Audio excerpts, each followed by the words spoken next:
Live your life the way you want. Compete like the toughest challenger.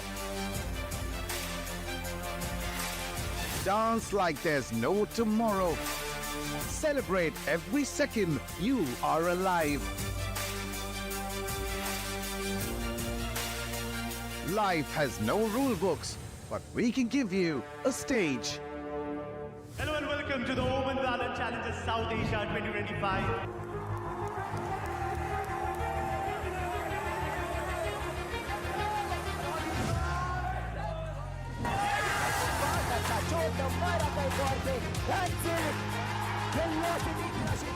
Virtually no way velocity losing the side.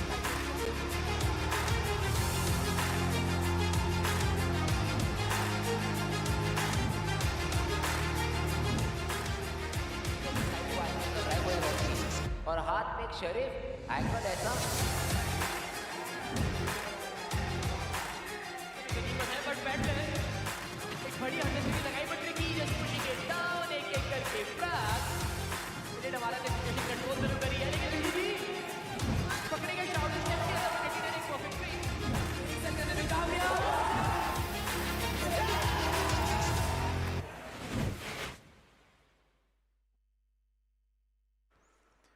A new day, a new beginning of a new stage, ladies and gentlemen. Welcome. You all are watching the OMEN VALORANT Challengers South Asia 2025 Split 1, and it's the day 1 of playoffs. We saw a very solid group stage competition between all the teams that participated in Split 3. But now it's about time to have our top 4. Ladies and gentlemen, it's also about the circuit points. It's also about the Ascension qualifiers. Shadow, I know you're super excited about it. Talk me through it. How and why is it important for Global Esports Academy specifically to ruin the dreams of Reckoning?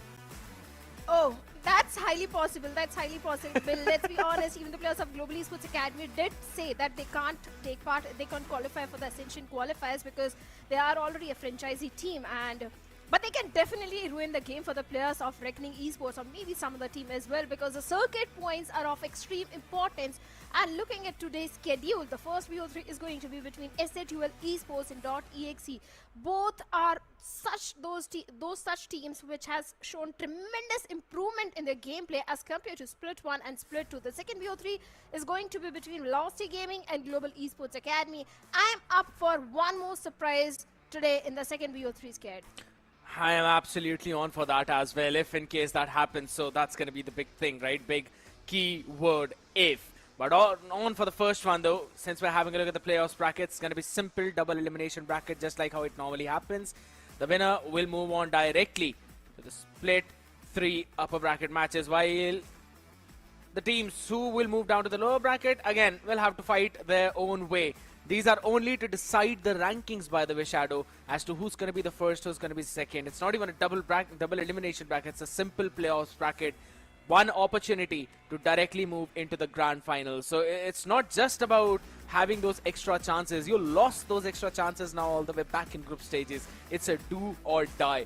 You need the top 3 position. Otherwise, there might still be a chance for teams like Reckoning Esports to move up. So .exe and SATUL, if I'm not wrong, even in a scenario if they end up at the 4th position, I personally feel like they will have enough points to eventually cross over Reckoning Esports. So I'm pretty sure that their party has already been ruined by now. It's Revenant XSpark, or rather Revenant XSpark VLT, these two teams who are going to be super happy, super comfortable about the position they are in.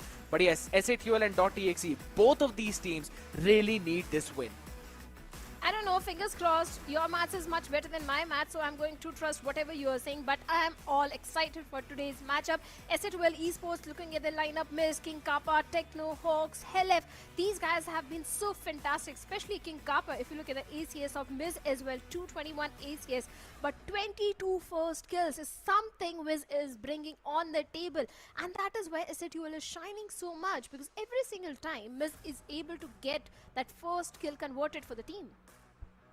And this was missing all the way back in Split 1 and Split 2. We were seeing Miz not being that confident. He was, holding on for a few extra seconds while the rest of the team eventually wanted to push forward. There were some issues in synergy as well. But now, since the team has gelled up so well, even Mez is feeling comfortable, he's also feeling confident. This is a very different version of SATUL, and we hope to see this. But my, oh my, with the way how they played their entire series against the team of Revenant XSpark, how they sent them up in the lower bracket and then qualified as the first seed from Group A, that clearly shows you a different picture, and I'm really on for this kind of surprise. I totally agree with what you said, that we are witnessing a completely different SATUL esports as compared to the previous split, especially the way the match against the players of the Revenant XSpark went. No one thought Revenant XSpark is going to be defeated by the players of SATUL esports, but teams like the experience, the improvement, the grind which SATUL has been having has finally worked in their favor. One more team which has improved their gameplay tremendously as compared to the previous three splits is .exe, especially Trinity. This guy has been steamrolling in terms of the first kills, in terms of the ACS. Every single time this guy get multiple frags converted for the team. And not just Trinity, I think RVK is also one of those guys who is so crisp and clear with those sheriff shots. Give him those sheriffs and he's gonna land in some nasty numbers, and he's always been up on top. And the man who always treats these people after they basically fall in the battleground has been DC. Standing up strong every single time, clutching the rounds out for the team as well. It reminds me of some of the international players out there as well who've been playing onto the role of Cyphers, or rather the Sentinels, the one who don't really need to take the first contact but are never shy if it's being brought to them.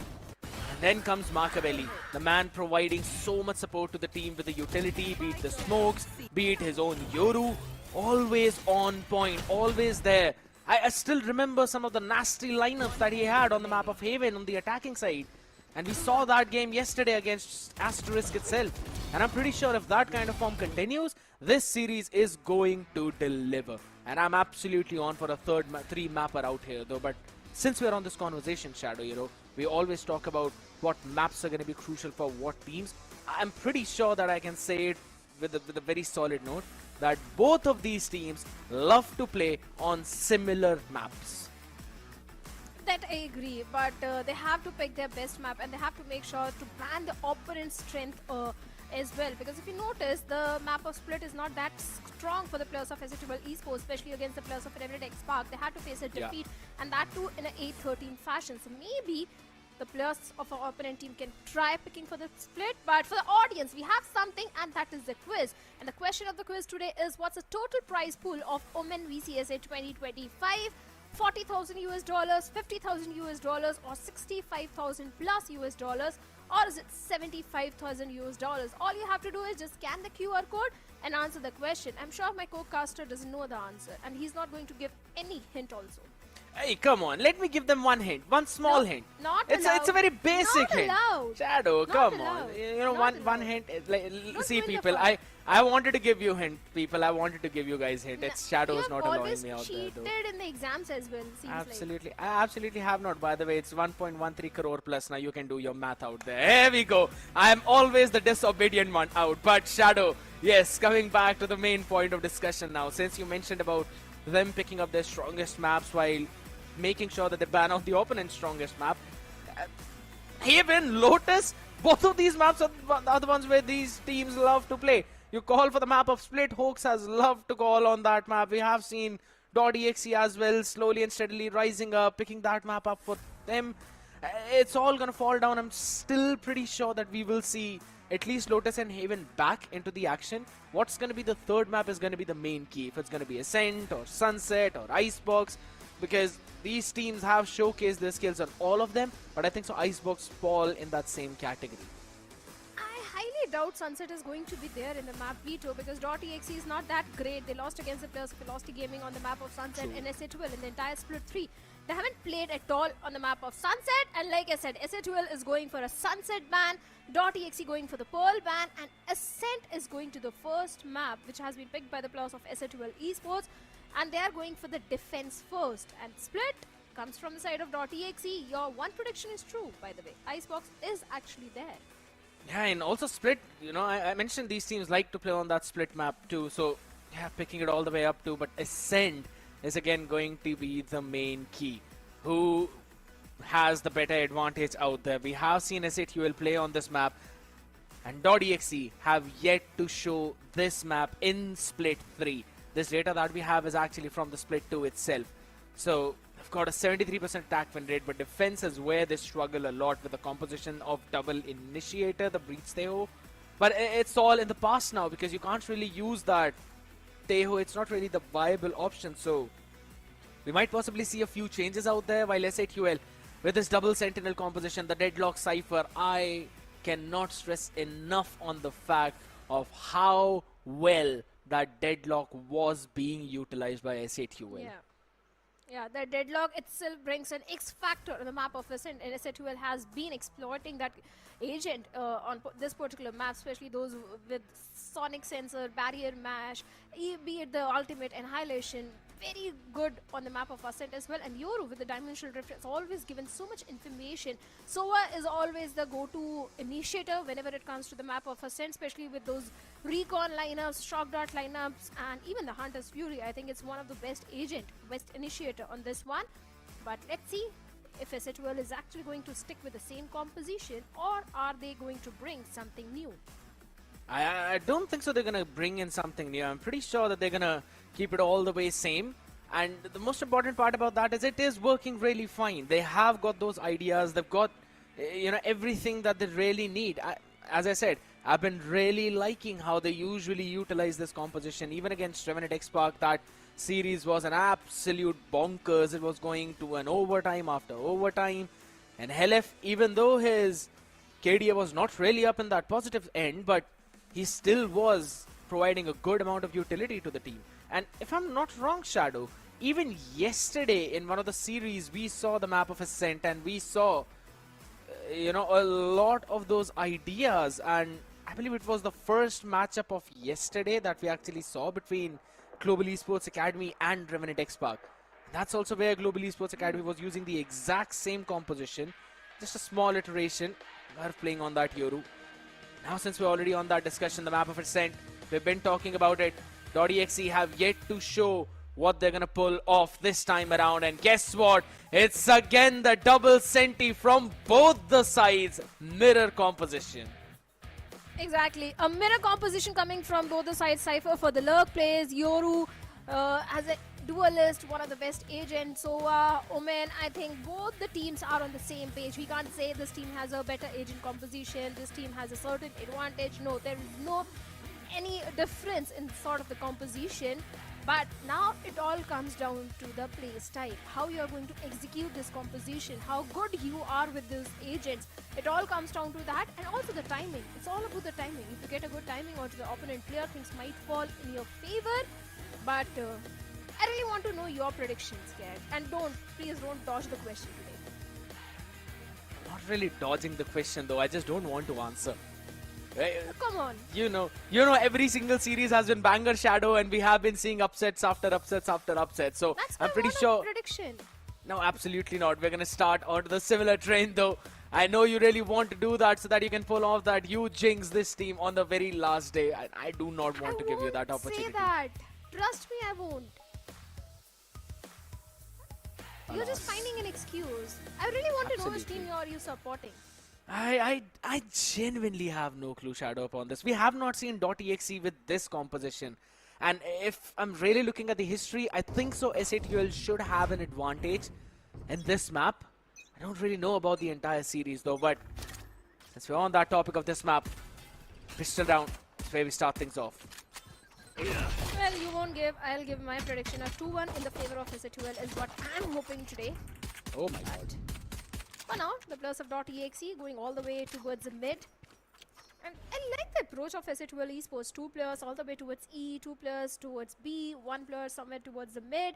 But since the entire catwalk control is with the players of .exe, should be going towards the tree.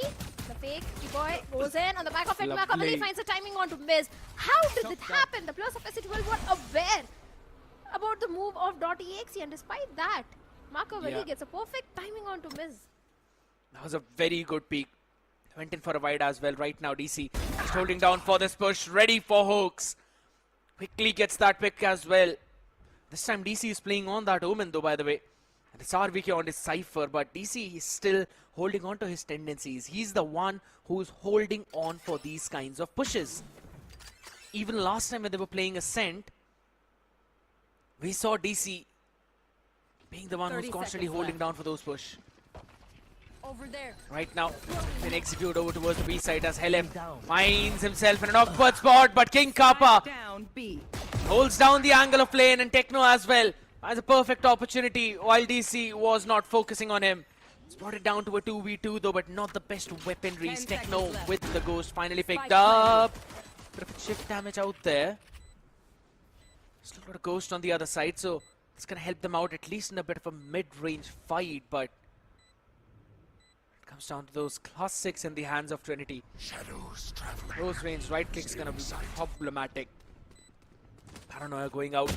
Both the players going in from two different connections as Trinity holds his ground down, and it's Machiavelli with a 3K and winning out the first one for .exe. For a second, it looked like it might go in the favor of Assetwell, especially towards the mid-round where Assetwell was getting every single frag converted in their favor. But all thanks to Machiavelli getting a 3K converted, getting the first opening frag towards the Miz. Fantastic execution from the side of .exe, but it was not such a clean round. I'm going to give them a little bit of the leverage that it was just a pistol round, so no damage done to the economy. And now the entire eco round for the players of .exe. They have got an Outlaw, a Guardian, a Spectre in the mix, and Assetwell is just the classic pistols and a gamble stack towards A. They can actually try to drop few weaponries of the players of .exe.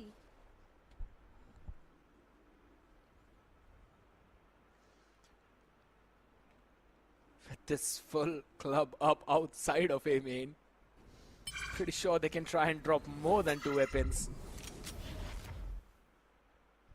Just got the orb and now re-wrapping to the other part of the map. I like what Assetwell is doing, moving together. And there's still a stack out here in tree, so RVK needs to be careful, needs to be safe. Really watch it. Utils being dealt with, so still holding it down. Is ready as well, and that's the first right click. Helef quickly catching one. Now they've already got the information that it's a stack over towards the A side. I'm not quite sure if .exe would want to still end up here. And they've got 30 seconds, whatever decision they want to make. Got to make it quick, and seems like they're going to brute force their way. Flash going in, Miz absolutely unchecked, and he's going to get fun as well as Techno and Helef answer back through that crossfire. And it's all down to DC. He's got a behemoth task in front of him. 10 seconds HP, left. exactly the opposite of what he wants. Exactly. DC with 46 HP in a 1v4 situation, and seems like Assetwell has got the thrifty conversion. DC gets Kappa, and that is it. Helef with a 3K. An eco round conversion coming for the players of Exe Esports. For a second, the entire plan of DC was built around RVK on the log. It was around RVK getting the tree control. But since that didn't happen at all, and these classics right click are so dangerous in the close range, and that is where Assetwell shined the most, because every single player of .exe gave that close range fight. They had no idea, or they had no counter to the players of Assetwell Esports, and now Assetwell, they have this weaponry advantage, and .exe, they are on the eco round. And RVK, see, this is something which RVK has to make sure. He can't be the first one to be picked off. Normally in other rounds, yes, I'd say I agree. This one is more like just their attempt to try and brute force their way for a round. Pretty sure that's not happening. There's a barrage of utilities in front of them. And King Kappa is just spamming. He's getting every single one of them. Not happening yet again, as it's all down to just DC. And he's absolutely not being able to rule. 1v5, and he's got so many things up in front of him. I'm pretty damn sure that's not happening anytime. The only question is, can he get this one right? Nah. He did. He did at least get it down on the floor for a second. Still not a win situation for the players of .exe. twisted rifle is not going to give them much. But I like the approach of SAT well. In every single round, if you noticed, one of the players is stepping up majorly. Previously, it was Helef. This time, it was King Kappa with a 3K converted. A complete mode on for the players of .exe. SAT well is definitely looking much more confident. But .exe, they need to find a way to breach into the defense of the players of SAT well. Because if this continues, I don't know what's going to happen.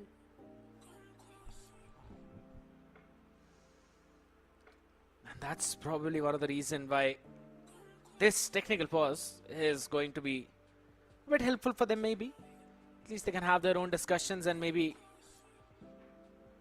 talk or think about what they need to do. .exe are on the receiving end of the spectrum right now, and it is on the attacking half. We have seen Shadow that their attacking half previously was looking very good, 73%.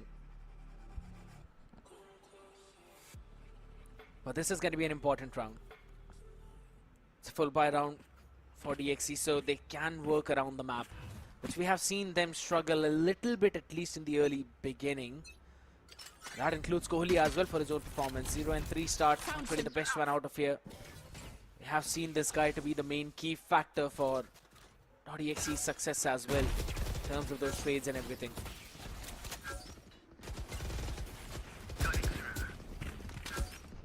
Oh, good reveal onto the players of .exe. Makavali Trinity's both their position has been compromised.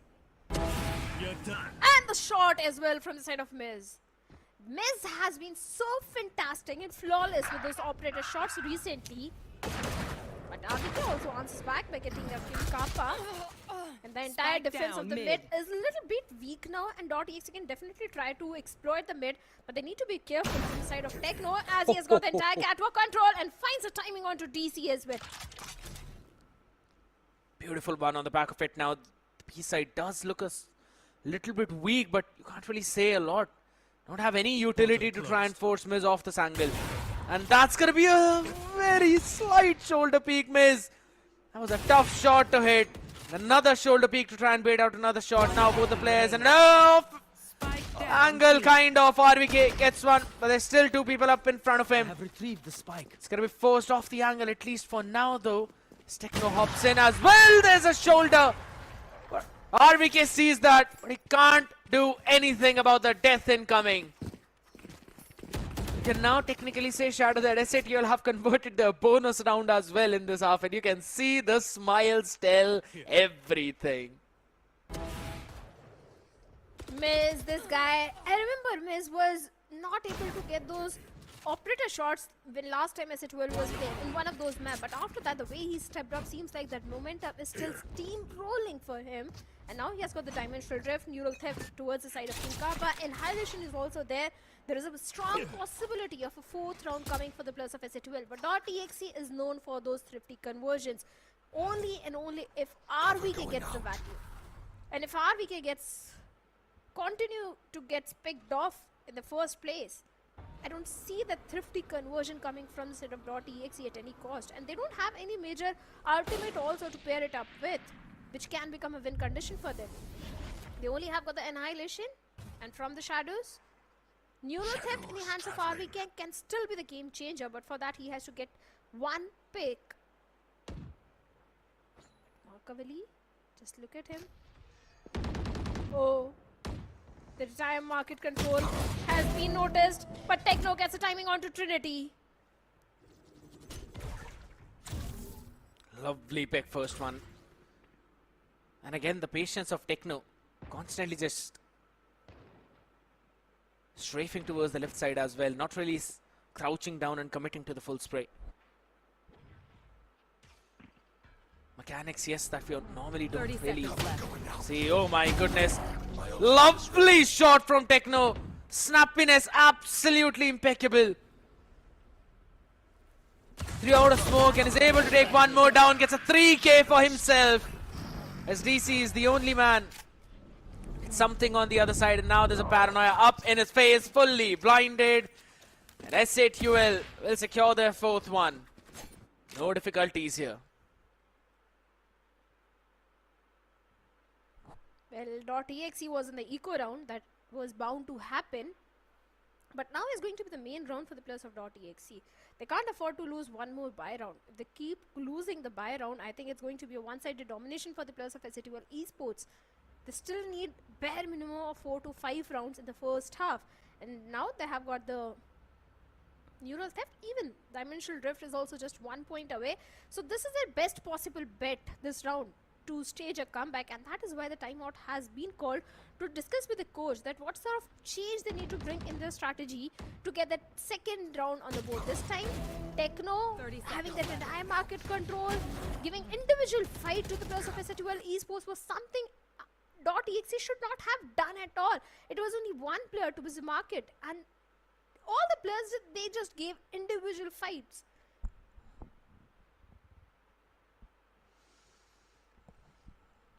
Seems like they've got to figure out a few changes out there, and that's why we are seeing this timeout as well. Those contact plays are coming in. Yes, I agree. RVK is the man who's been finding some success out here, but I really want to see a proper team play. Maybe one of the set plays that we've been waiting for till now. Trinity has got the Annihilation up, and Makaveli is one away from the Dimensional Drift as well, so this could be a big round for their side, as similar ultimates are available on the other side too. SATUL, what a set! What a set play from their side. I was really expecting .exe to pull one off. There's a very different thing that's happening, and we've already figured out 2 of the players on the other part. And Helef is ready with the operator. He certainly is. Picks off Makaveli. Only 3 players remaining from the set of .exe, and on the back of it, providing such great intel. It's an entire team game which the players of SATUL are showcasing. And yes, I do agree with this set play as well, where DC was caught off guard. But now, can RVK, Kohli, Trinity, can they do something? Even Trinity is also not coming online really in this map.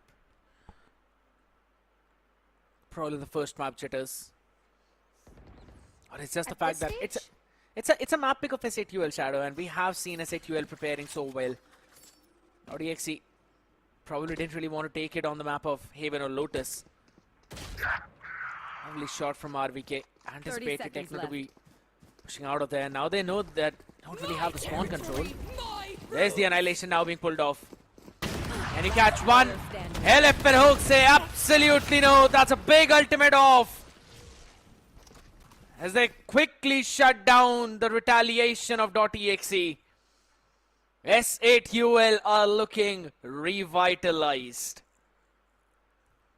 They most certainly are. And I agree with what you said. This is the map pick for the players of SATUL Esports. So obviously they'll perform really good.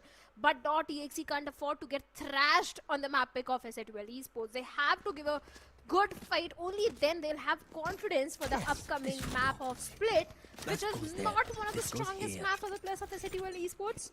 But still, this sort of scoreline is something which .exe does not at all. And SATUL Esports this time going for a little aggressive approach towards the A, having that aggressive angle.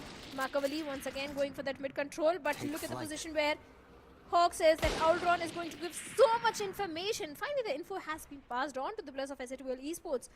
The question is, are the players of .exe going for that mid explosion? But no, DC. What was it? Karma and Miss pushing onto the smoke? Just wanted to diligently re-clear outside of the A main. Did not anticipate DC to be still holding that smoke. On the back of it now. Got a big opportunity. Hoax wanting to close the door has been taken down as the operator in the hands of DC finds a third one. It's all down to Helef. And these ecos have been the strength of .exe. These are the rounds where they start to convert the momentum and slowly steamroll away. Helef is still gonna try. He's got an opportunity only if DC makes a mistake.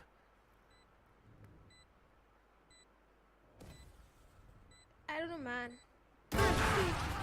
You can't just rely on one single player, but finally DC steps up majorly. A 4K quadra for DC and the second round for the players of .exe. And this round has been converted, Scared, let's be honest, only because of DC's heroics. First, with the Sheriff, he was able to get 2 players, and that too on the back of the mistake which the players of SATUL did. It was all about the timing, and after that, DC with that operator was able to pop off good hits from the side of VCT Esports. But you can't just rely on one single player. It's a team game. They have got 4 ultimates. Should be a third one for the players of .exe. Who's next? Setuel on the other side though. A wide spread setup this time around. The deadlock setup over towards the A. Couple of utils over towards the choke point as well. King Kappa finds the opening in the mid though, but Machiavelli Trinity with a good answer back. Techno now eventually caught up out, and Vines still holding that angle down. He's got the TP available. The recon goes in. It's gonna clear Vine. Techno is gonna still hold the smoke. He's gonna catch one though, but Kohli answers back. Down to a 1v2. And the smoke fades away just like the life of Hoax. As DC with the operator answers back. Finally, .exe has found a way to breach into the defense of VCT Esports. The timeout is actually working in their favor. Back-to-back 2 rounds have been converted, and still they have got the Hunter's Fury and Neural Theft 2 win conditions for the upcoming round. But the players of VCT Esports are also having 4 ultimates online, and seems like an Odin investment is also coming in from the side of VCT Esports in this one. And if that's the case, well, I think Ascent is one of the best map for that Odin spam. I've always hated that Me too. when it's in my opponent though. Always enjoy it whenever we're seeing it in game. Seems like you and me, we both are in the same boat. We always get picked off by that Odin in the opponent team, right? I just don't even peek wherever there's Odin. You don't have to peek. It's just a spam that comes in. I just move to the other part of the map.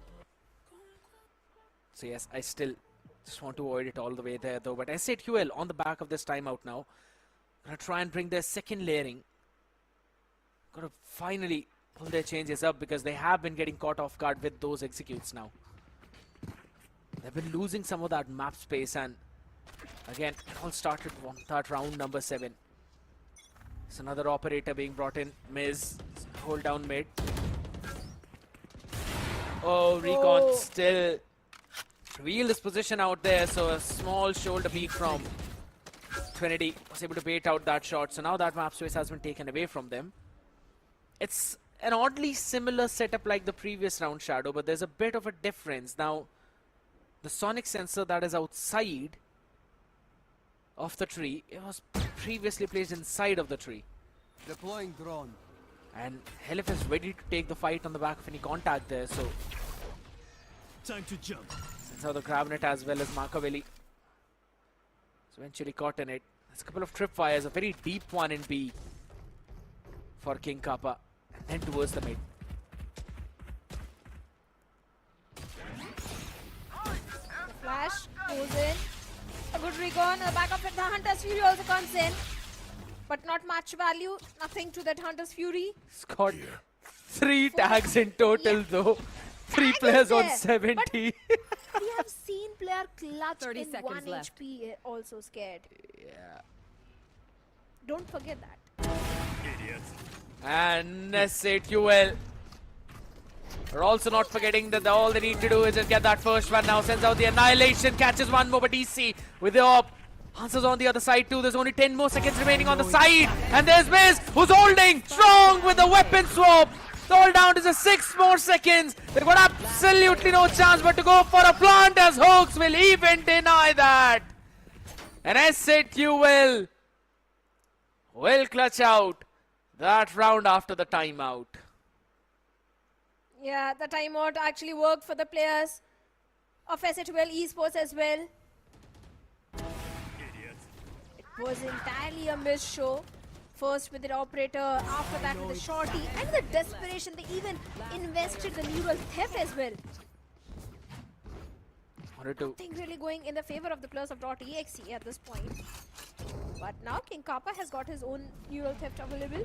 Even the dimensional drift is also just 2 points away. So there is a strong chance of a 7th one coming on board. Especially if we look at the defense of VCT, how heavy it is towards the mid. But Miz, Shadow, you look can't at that miss those shots. Look at that smoke which Techno threw. Now this is to make sure that Miz can hide in that smoke so that he does not get scanned up by the recon. That is a smart move, but yes, Miz was supposed to hit that shot, which he got the opportunity of, not able to. Techno is still standing on Pizza on an off angle though, and Hooks has closed the door up in front of him. There's no escape route for Techno out of here. Sensor down. It's going to be a kamikaze play out in front of him, while three people still stacked towards the A side, all thanks to that one deep tripwire in B main. At least half of the map is not for .exe. It's going to be a big wall of trouble right now. He's got to use both the shrouded steps to run away. And now DXE are going towards the B to try and take this map space. 30 seconds left. RVK, a slow walk up towards the catwalk. But look at the crossfire setup towards the tree. RVK has to be very cautious, and Hellef gets the timing onto him. This is the second time Hellef is catching RVK towards the tree. Real theft also being invested on the back of it. Techno gets the timing onto Markavali. There is all the information on Earth available for the players of SA2L to get the 7th one on board. But Trinity Plan. one onto Techno. Ho, ho, ho! They've already won the round, Hawks! My goodness gracious! Casually walked in and got the planter out, all thanks to that one control smoke from Techno. He's playing so good, specifically in that previous round. My goodness! The first one to set things up for Miz, then repositioning on Pizza when he realized that there's going to be a bit of a pressure on him. Then going all the way back to CT, catching the first one through the smoke. I will rip the light from them. And then before he peeked out of that CT smoke of B, he made sure that he sends out one control smoke for Hoax too. On the side, phenomenal play. Time to jump. 7-3. .exe is trailing behind by a lot. 4 rounds deficit. And don't have enough crest to go for a buy also in this one. It's just a single rifle and a stinger. The Hunter's Fury and the Annihilation can be the win conditions for them. But let's see how they're going to use that. It's all about the timing. King Kappa still hiding inside that smoke. And look at the crossfire. King Kappa has to be very, very cautious at this point. This time things have been changed a bit. Lovely shot by King Kappa. Catches the first one. Knows that there's one more out there. And there's a big, big question mark out of here in the mix. Hellef pushing outside of the tree as well along with Hoax. Both the players with the big brains out here catching every single one. And King Kappa was able to take down Trinity up in the arches. He faked across towards the market and then just repositioned himself up in Pizza. Last round in the half. Again, SA2L are playing so very smart in this entire defensive half. They have got many ideas on how they need to maintain that control. Another goes there. tripwire being sent out, and this one's going to be different. It's a kill trip to play on the back of site. As now he knows that the B main trip has been compromised, so they're just changing their setup. This should do. Scared, it's not just that SA2L is playing really good. Yes, they are. But .exe is also making some mistakes. Especially if you notice, the crossfire setup was too good. Oh my towards god. the mid.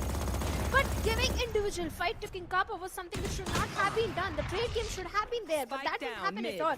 And this time the odd and spam coming in on the back of it. The operator of Miz. 2 people have been picked off from the side of .exe Esports. A 3v5 situation. Seems like a 9th one coming for SA2L. A 9-3. I don't know, man, if .exe can recover from that in the second half. I did mention that SA2L play on this one. There we go. Spike down mid. On the back of that clone, RVK wanted to peek, but that spam got him. And Makaveli was not really looking in the right direction. Now that's a big, big question when he knew that there's going to be one on the other side. And here we go. Dimensional drift being used up. Hunter's Fury, everything to flush out. DC. And even Techno is now going to join in, rather. DC just freaking out. Zone TP has got absolutely nothing to do. 30 seconds left. Right now available, the shorty is just enough for Miz. And it's a 9-3 half SA2L. Sides. Being comfortable on their map pick.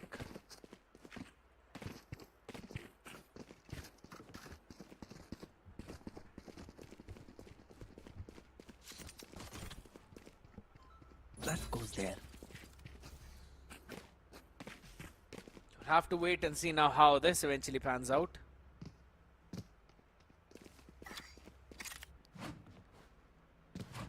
Half being swapped. .exe now starting things on their defense. And if they really need to... If they really want to make this comeback, they would need to try and get this pistol. Becomes super crucial for them, and for that it seems Markavelli this time would be trying to do Here. some things that Miz was doing. Sends out a TP all the way back towards near the fountain and is playing close arches, close left angle.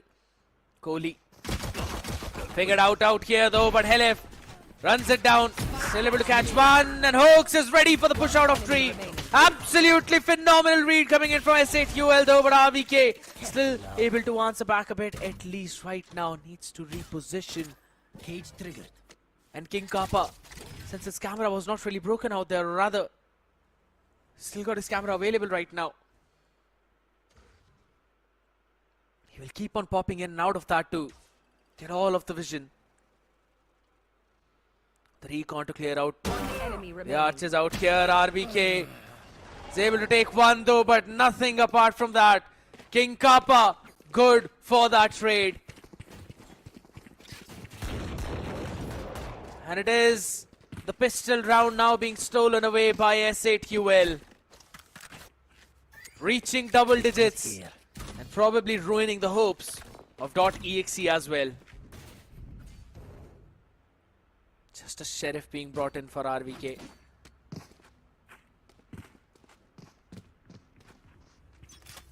Still ready to pull things up, maybe. Have seen him, or rather known him to be even with that sheriff. Throwing net. Revenant not really catching anyone. There's no one playing up close. They're all sitting back in the site. S8UL don't really just want to go for a full commitment out here on the side. Really want some of that information. I have seen one, and it is DC.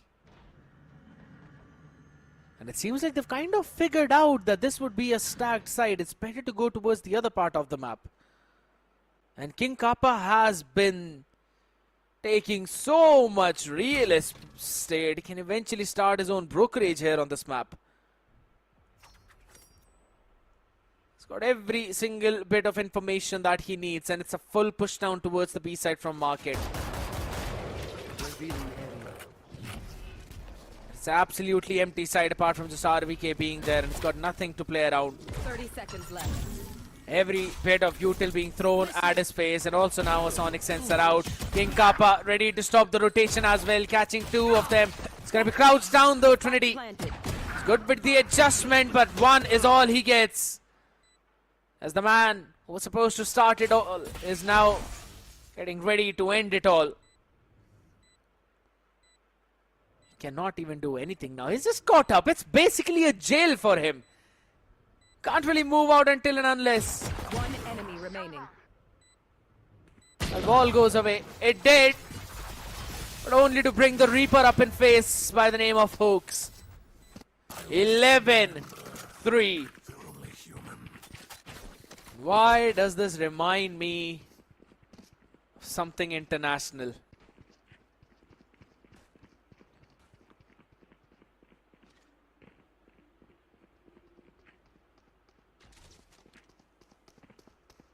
Have to wait and see how Oh, this is a nice mess. This should do. this one's going to be wrapped up. Cage triggered. All rifles on board, a bonus round for S8UL. Question is, will they be able to convert this one and ruin the hopes of DXE? The Revenant going in over towards the fast stairs right now. Trinity is down here, spamming all the way out. Oh, but Techno with the stinger. is able to catch one out there, and RBK though answers back from the boathouse. He's the fisherman who's catching all the fish as Hoax is able to spam it. RVK gets taken out as well. It's all down to a 2v3 scenario. 3 people with the rifle, and it is a post plant.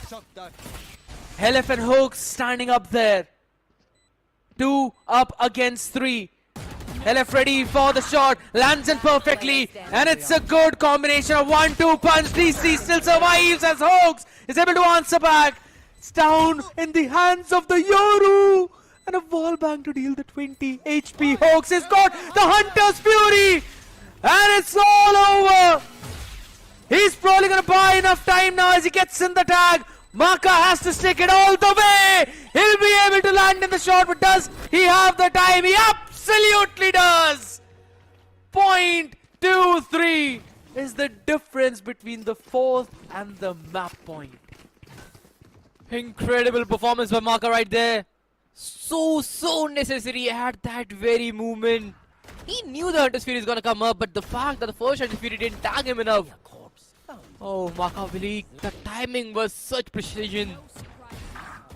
This round could have been the game-setting match for SATUL, but they have to wait a little longer right now. And Makaveli, knowing the fact that Hoax is barely breathing, he just had to step up, get a frag down, and now he has given a ray of hope for DXE. They have a decent buy, but King Kappa, he takes on Makaveli, the hero from the last round, in the first few seconds itself.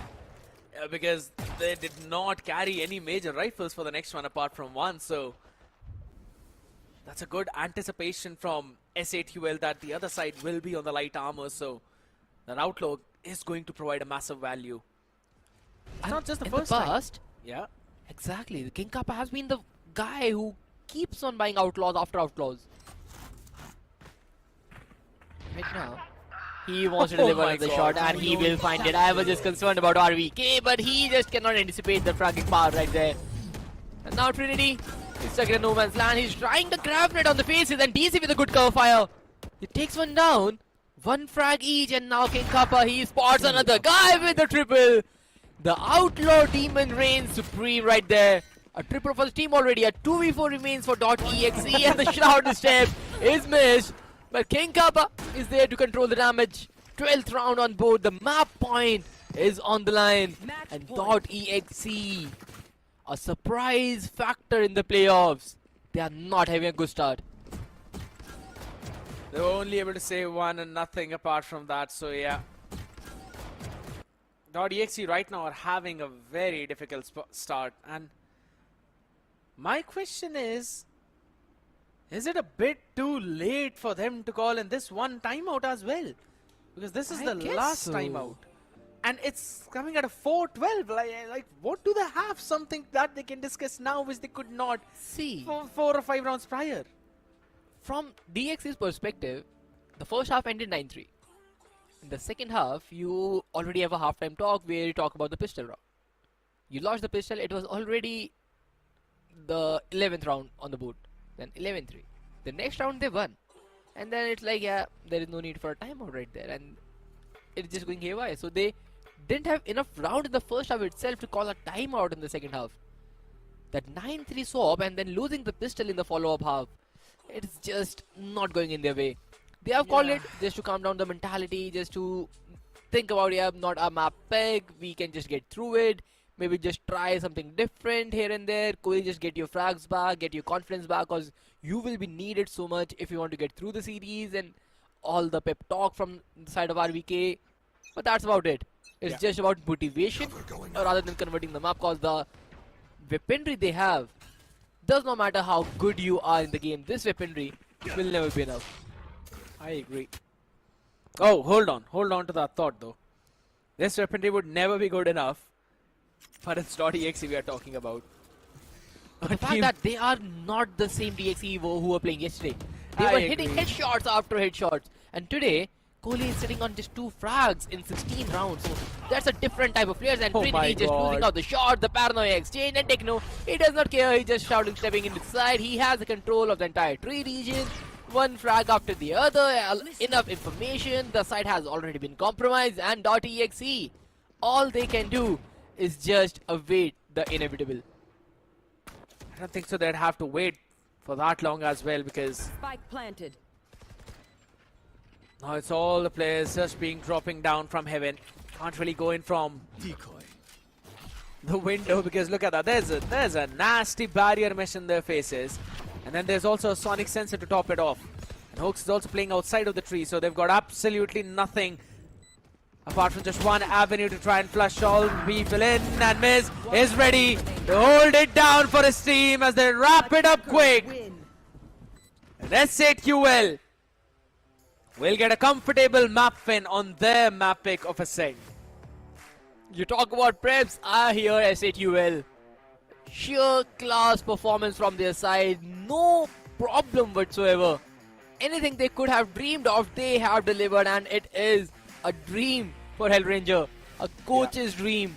Whatever he prepped, whatever guidance he gave to the players, whatever the set plays was, everybody just followed it perfectly. Especially Techno, King Kappa and Miz. These three lads were phenomenal throughout the game. King Kappa being the menace in the gunpowder.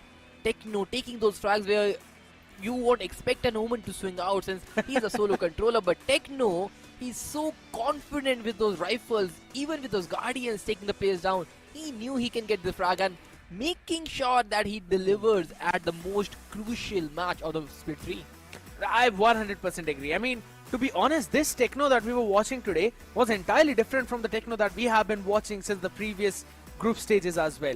It seemed like he was so very confident, not just in terms of those peaks, but also in terms of the utility that he was spamming down, right? So many good smokes, nice ideas as well. Back in the defensive round of S8UL, you remember that one smoke which he threw out in the arches for Miz to hide in it so that he can dodge the recon? I mean, those were so very good smokes, and there was this one round, I believe it was this very same round, where eventually .exe lost to the time because they were planting in the last 4 seconds, and Hoax just simply pops out, gets the spiker down, and all the rest of the players need to do is just survive. And that was also the courtesy of Techno's smoke which he threw out for the side to control, and Hoax was able to play around with it. So yes, I really love what Techno has been doing right now, and I want to see if he can keep this confidence up for the next one too. For sure, man, because S8UL will love this performance from the lad. But not just him. Yeah, we're talking about this frag. This is a crazy frag on DC. But then Miz and King Kappa, the sniper demons in the server, Outlaw to Operator, everybody doing God's work. And on top of things, the recons from Hoax, scanning the players where they least expected. And this is something where .exe were kind of losing it round after round. They were not able to get a control of the map, neither extreme points, they were not able to do any set play which they have done in the past. Yeah. They looked like a team who entirely lost control. It just came down to the same thing, that maybe Ascent was not really their map pick, and they just picked up this composition because it, as we were discussing, like right with the Asterisk lineup, that they picked the composition because it works in the international meta. They don't really have got the full idea of the potential of this composition. And S8QL was just a bit more better in terms of figuring out the map and utilizing every single piece of util they had to their utmost perfection and their utmost limit. It's more or less like, that is true. it's more or less like how Global Esports Academy was really playing around this map, you know. It's a bit different from how S8QL played it, but it's still such a solid result.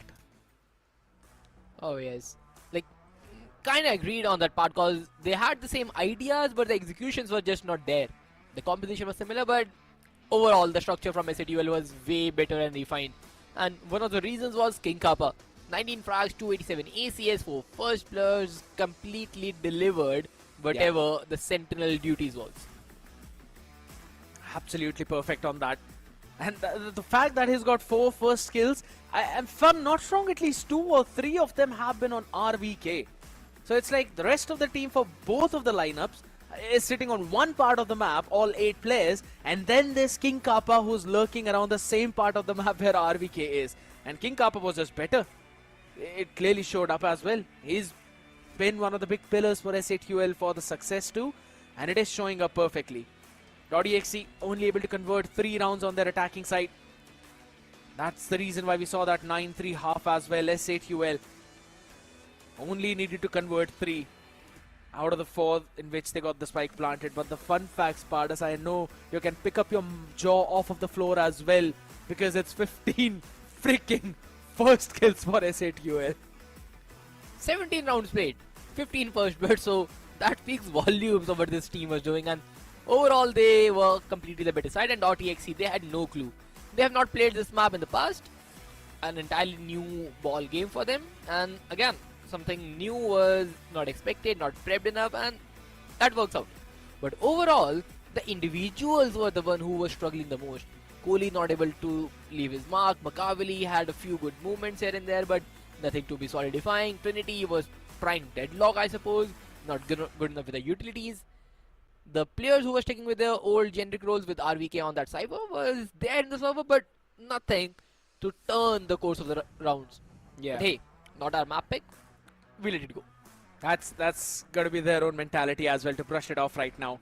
It's absolutely fine. They were either ways playing for Split and Icebox, I'm pretty sure. Because considering the previous few records, the map of Icebox has been very solid for .exe. They played it twice, they won both of the times too. While if you're talking about the next map of Split, yes, it is S8UL's ground too. We have known this team to like to play on that one, call on that one, but .exe have also done almost the similar things on that map. But that has all been in the past, Spartans, because just like Ascent, .exe has not shown the map of Split yet in Split 3. So that's going to be a new thing again. That it will be very interesting, because now on the map of Split, do you play a double dive?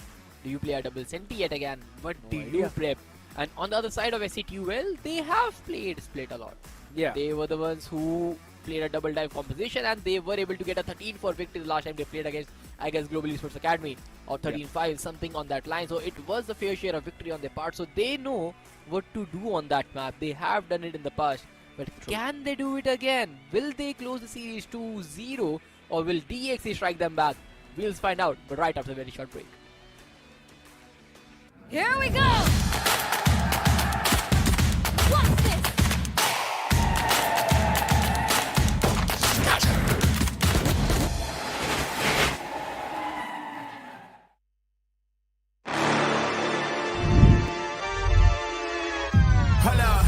Why do they doubt the kid? I'm about to prove them all wrong again.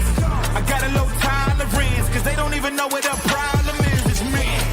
Why do they doubt the kid? I'm about to prove them all wrong again. I got a low tolerance, cause they don't even know what the problem is. It's me. I ain't taking no loss, no loss, no loss. Look, I'ma always win. And I'ma do it again. Watch me win. Then watch me do it again. I'ma always win.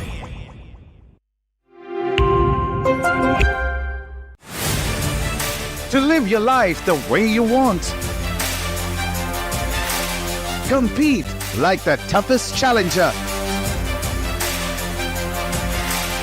Dance like there's no tomorrow. Celebrate every second you are alive. Life has no rule books, but we can give you a stage.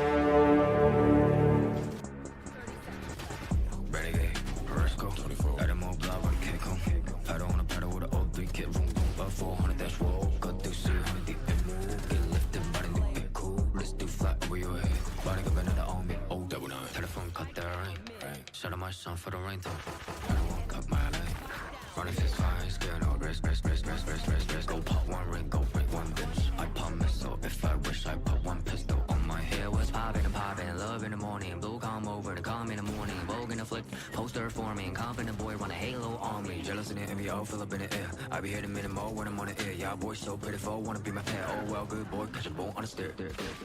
Renegade, Perisco, 24. Got him all blood, but a kick home. I don't wanna pedal with an old 3 kid, boom, boom, 400, that's roll. Gun do see, 100 deep and move. Get lifted, body new, get cool. This do flat over your head. Body spinning the on me. Oh, scared of my life. Green pet flavor. Take all the vibes. Right side center. Pesky side. I need to spin it. Blind with a face, spin relay on this light. We gon' see where to take off. I am the chosen one, that's how I feel, I ain't tripping on rewind. The blessing I got from the angels around me are really some A1. I am the chosen one, that's how I feel, I ain't tripping on rewind.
till I barely feel my feet. Wanna see it through my own eyes. There's no going back, and I'm not afraid anymore. Cause I know I'm gonna be the last one standing. Yeah, I'm not afraid anymore. Yeah, I don't wanna wait anymore. I'm ready to fall. I'm ready to rise up. I will do what it takes. I'll run blind straight into the flames. Watch me burn, alone in the shadows. I'll carry you home on my back. If it's you or me, then I'll take the shot. Still they say I'm the villain. I scream and nobody listens. Still they say I'm the villain.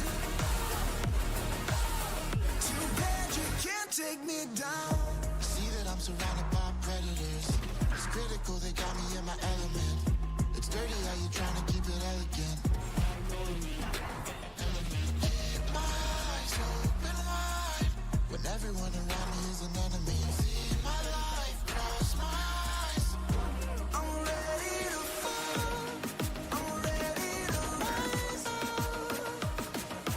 I will do what it takes. If it's you or me, then I'll take the shot. Still they say I'm the villain. I scream and nobody listens. Still they say I'm the villain. Too bad you can't take me down.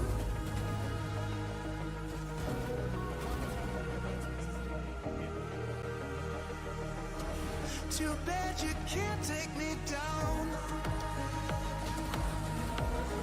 You can't take me down. I'm ready to fall. I'm ready to rise up. I will do what it takes. I'll run blind straight into the flames. Watch me burn, alone in the shadows. I'll carry you home on my back. If it's you or me, then I'll take the shot. Still they say I'm the villain. I scream and nobody listens. Still they say I'm the villain. Too bad you can't take me down. 30 seconds left. One left.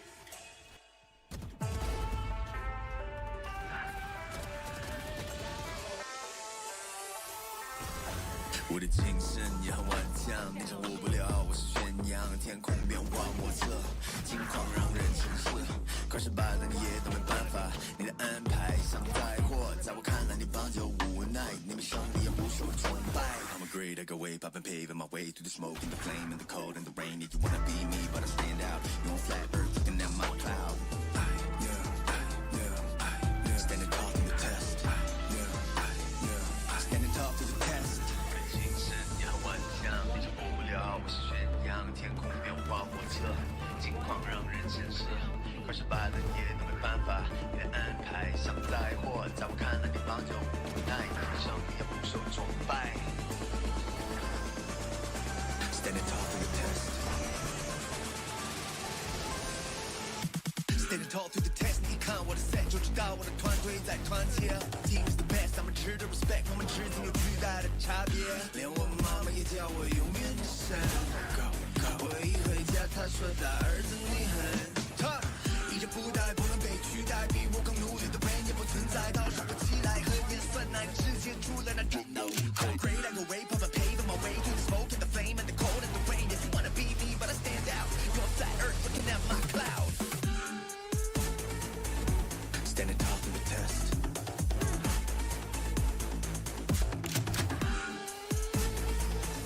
Standing tall through the test. Standing tall through the test.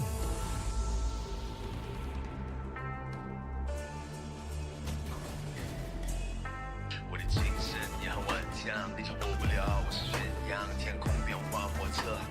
况让人牵涉，可是败了也都没办法。你的安排像灾祸，在我看来你放着无奈，你的胜利也不受崇拜。我的精神也很顽强，你掌握不了我是宣扬，天空变化莫测，境况让人牵涉，可是败了也都没办法。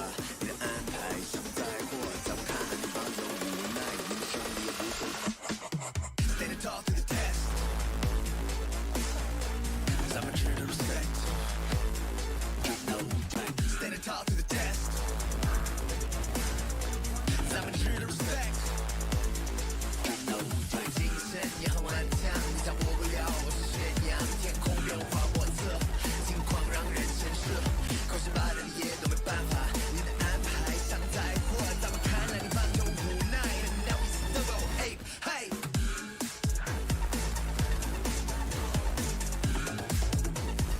Standing tall to the test.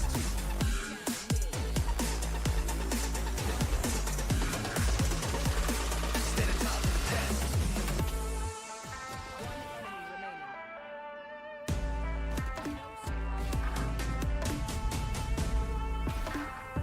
Cause I'm a true to respect.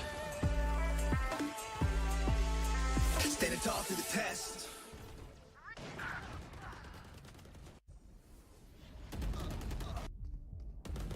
One enemy remaining. One enemy remaining. Down B.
Here we go! What's this?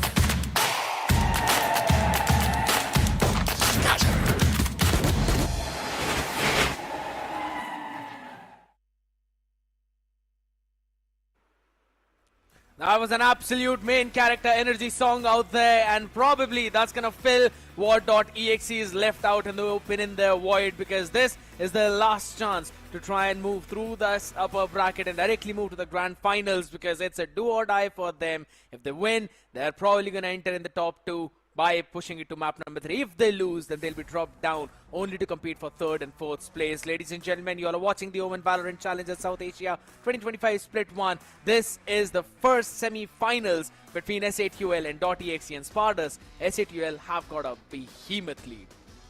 Wow, it was a crazy matchup for them. They picked the map of Ascent, a map which .exe have not played in the past, and that was a big surprise, to be honest, the map veto, because why would .exe let such kind of map slip out in the first place itself? But yeah, it happened. S8UL was comfortable to do that, but Hellranger prepped a map ban in such a way that .exe were forced to take up Split, and picking the map of Split they have not played in the past. And if a team has not played it in the past, the results are kinda all over the place. So this is something which .exe have to figure out, because S8UL, they picked the map of Ascent, they have played it enough. They picked the map of Split in the past against Global Esports Academy, they have won that game 13-5. So by the odds on the paper, they are in a better place. They're supposed to be having an advantage out here, and yes, I 100% agree, because Split has not been shown by .exe. Last time that they played on this map, I'm pretty sure was all the way back in Split 2. But if even further back, maybe all the way up in split 1. So, yeah, it's been a couple of wins for them with that Astra composition out there. But S8UL, I mean, even though as far as this record shows 4 losses, I for some reason I still feel that S8UL, they have the upper hand even on this map. Against .exe, I think, yeah, that could be the case. Because keep in mind, all this data is from the past. And those past performances are, I would say, not relevant enough in Split 3 at this point. Because, first of all, teams like RNTX, who were the winners in the past, have been already eliminated in the group stages. Teams like .exe have made their way through, defeating Reckoning, the grand finalists. So, things which happened in the Split 2 are nowhere to be found in Split 3. So, all this data and all these things that are on paper are just on paper. And their in-game translation, I would say, is very different, first of all. Absolutely. And right now, if you're really looking at S8UL, it all falls down to this one map. If they're able to close it down 2-0, they'll be soaring high in the confidence. But if .exe is able to push this to map number 3, then we might possibly see a big upset one more time on that map of Icebox right now, as .exe picks up their double duelist composition yet again, Machiavelli and Trinity. Trinity on that Sentinel, yeah, we could clearly see the struggles, but Trinity are back onto the duelist with Machiavelli. Oh my boy, I am so ready for some of those nasty lineups which we saw on the map of Ascent, or rather the map of Haven. Yes, and this will be a game where double controllers are there on both the sides, but very different type. Astra against Omen will be the use case scenario, and Astra being a universal controller and a good push plant, DXC will have that kind of upper advantage. But then DXC have a flasher player with a double duelist dive with a Yoru and Raze, while the opponents have King Kappa on that Cypher. So double dive with a opponent holding downside with Cypher. It is pretty much, I would say, an composition that you will love to witness. Yeah. Because now S8UL, they will have a good strategic structure to this, and now they are fighting it on and miss. Just perfect double swings left and right. A quadra secured already. RVK will deny the ace, but stuck in a 1v3 with a Cypher trip onto his face. He cannot go anywhere right now. Bit of an impatience there from Machiavelli. Peaked in half a second ahead of Trinity. Giving enough time for Miss to go for that readjustment. What a nasty play. And now RVK's got to pull something off his own as well, but he is not going to. Gets a 3K for himself, only to fall down by the hands of the Techno. What a start, an explosive one at that by Miz. And Sparta sees already only 3 points short of his showstopper after first round. Crazy frag right there. Like this quadra, first is fine, the second one he didn't even see the player completely, but then just swinging it out. First on that Asha readjustment and then the collide with the Kohli. 2 bullets onto the faces, just perfectly done. Oh, just fortunate, I would say, from side of Miz, but things we love to see as S8UL fans. Full spread spammed out there. 50, 30, 30, not even a proper 150 HP out of the 3 players combined now. And there's such a solid cavalry on the other side to answer back. And guess what? It's Miz yet again. Another quadra. Ready to hunt them all down. Another quadra, just as you said. Kohli to finally shut him off, though. He's ready for the second one. But I'm quite sure that this is not happening again. Down to 20 HP, son. Yeah, King Kappa is able to get that one down too. But Spardas, now S8UL have a showstopper ready for this round. Miz had 10 ult points in the first 2 rounds. Holy 10. smokes. 8 frags to death. This is incredible performance. This is something nobody can expect, but Miz, he is delivering right now. They needed a hero to qualify to the grand finals, and S8UL surely have one reincarnated in the form of Miz. They have developed him into a hero. It's a full-fledged proper growth out there. Machiavelli getting caught in that seize of Helif. Early on, they have decided to pick up the weaker side right now. Techno has been pushed up all the way up in mid now, and King Kappa sends out a tripwire out there. There's one in vents too. They've also got the P main control, so they're pretty sure where this hit is actually going. That's why we can see King Kappa rotate as well, a bit more up top from the vents.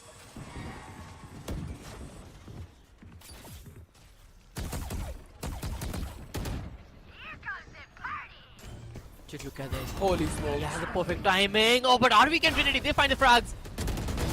Miss. He gets still one more frag down. He is there, forever present. But now, since the fact that DXE have got a multi-frag in the start, Techno is in a secluded region. He needs a double at least. And with the stinger in his hand, the things look pretty difficult. But now in the close range, he finds one. But DC, he had a good timing. Mukabali is down to just 15 HP. After the shot from Hoax with the outlaw. The thing is, there is nothing Hoax can do from there. Tried no scope to break the haunt. Bit unfortunate. DXE secures the first round. A full round, well converted. Carrying 3 rifles forward as well for the next round. That is the important part. We saw how things spiraled out of control for .exe in the last map of Ascent when they won the pistol round, but they kept on losing the next few rounds after that. Also, not being able to convert the bonus. And the fun fact is now they've also baited out the showstopper from the other side, so they can build up on their own ultimates. 1 away from RBK's Nightfall, 2 away from Kohli's Viper's Pit as well. These can actually be crucial for them to grab a few more rounds at the attacking side. King Kappa is going to play on the back of his camera stack. Haha, nobody anticipating that. That is so good from King Kappa. Although Mukabali, he's there for a second one as well, because Hellf, he tried to trade him off, but Mukabali readjusting the aim perfectly well, getting a double and running away. A 4v3 for DXE. They're in a good spot, and Techno, he has big responsibility to pull away, but Mukabali, he is just perfect in the aim game. But my question is, how did even Techno get spotted out by that Prowler? Face your No, it fear! was not even above, it was clearing down the lower cubby. Now they've also invested the Nightfall on the back of it, so Hoax will not have any good timing, right? They've also got the Operator for the retake, so it's not really been spotted out, so they will save it. Unless DC is able to find something. We've known him to be so good on these lurks. And look at .exe. They just want to hunt all of them down. Hoax has been spotted out.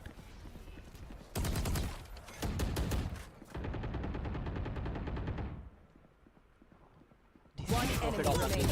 And he delivers both of them. Perfectly done.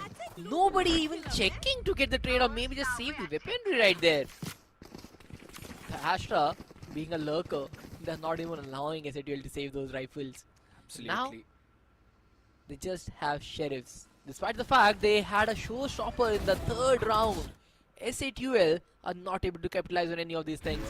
Just look at this. DC just holding it perfectly. These 2 rifles could have been very different if they were carried forward, but now SATL sticking with some sheriffs, a Bucky, and a lots of hope. But .exe, despite the fact the earlier rounds were not in their favor, they got the reads right, and now with those mid splits coming up, SATL looks a bit concerned. Couple of extra bodies out here in mid this time around. Techno along with Hellf.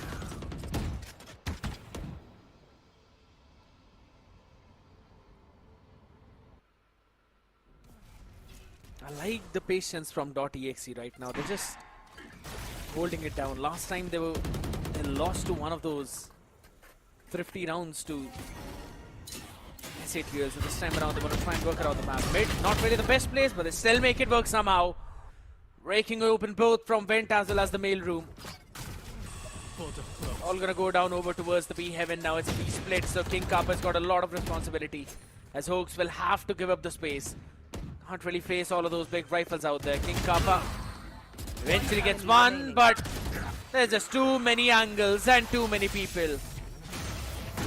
Well constructed round. .exe converting comfortably. 3 in a row. And now for the ultimates, Trinity 1 point away, DC 1 point away. The Cosmic Divide and the Showstopper can pair up for this 4th round, and .exe, they are in a good spot to use that. SATUL, their win condition relies in the hand of Miz, the operator guy, and he's setting himself for the A pushes, and I think .exe have got the read right yet again. They are onto the B side, which is the least defended side. The Prowler giving away just the information for one. Helen is trying to gather some information, but will he expect at least 4 players making their way? No one expects 4 players making their way, or rather all 5 right now. The first one, as the decoy goes in over towards the backside now. It's going to be the flash TP play. Hold on. Sends out the fake one though on the other side first, and that baits out the paranoia from Hoax. That is such a big play, yeah. And now he's going to go for that flash TP on the second one. As the showstopper is ready, sends to the heaven and takes Techno down. Oh, there's a good flush in from Hoax and King Kappa. Able to hold on, control that damage though. Kohli is not going to be allowed to use the pit, as King Kappa will put him out of his misery. What a flood in from SATUL. Oh, just perfect timing right there. Or I would say this was a completely prepped plan from Hoax. Because the fact that they heard the first Yorut gate dash on the backside and then the showstopper on the side of Trinity. The moment they came out, the moment the ultimate got the frag, they swinged out at the right time, and then Techno taking his time. He could not do much from there, and just perfectly delivered. An operator in the hand of DC now. They have the Cosmic Divide, but an Astra on the operator. How this gonna look? Not really what we normally are accustomed to seeing out here. Lovely shot from Maka. Finds a perfect time to get Techno out here as soon as the Nebula dissipates out, and re-put up. Cell Hoax, the winner of the previous round, eventually taken down right away as Helef falls as well. And Miz is not able to adjust his aim on time. Fast peek from RVK gets him out of the picture, and that's going to be a round converted for .exe. So only King Kappa remaining out here. The question is, will he be allowed to make a save? Because SATUL, they don't allow such things, and right now, looks like they are just fine chilling. Although I still want to see Kohli go chase him down, or maybe even RVK, because even if he dies, he do have sufficient creds. Like, he has 24 creds right now, and if he die or get a frag, he will get the ultimate ready. So RVK, that does make sense, and yes, he is going for it. He understands the situation very well. A frag or a hurt point, this is what he needs. Camera taken out. Spots the player, but nah, King Kappa will be able to save at least. A rifle carry to the next round will be a crucial one. Still, my question is as to why they backed off though. I really hoped for RVK to at least take that fight. He also has enough in the bank account for the next round buys. He can give loan to SATUL players and still be rich enough. Yeah, combine it with Kohli, and that basically describes the full economy of how it's been snowballing for .exe, and that's why this timeout from SATUL is important. It's not only just a momentum breaker, but also to find a way to stop these 4-man round conversion, 3-man round conversion, and probably bring it down to at least a 2v2 or a 1v1. So that the economy is actually kept in check for the other side, and one round is enough to tilt it all in the other side's favor.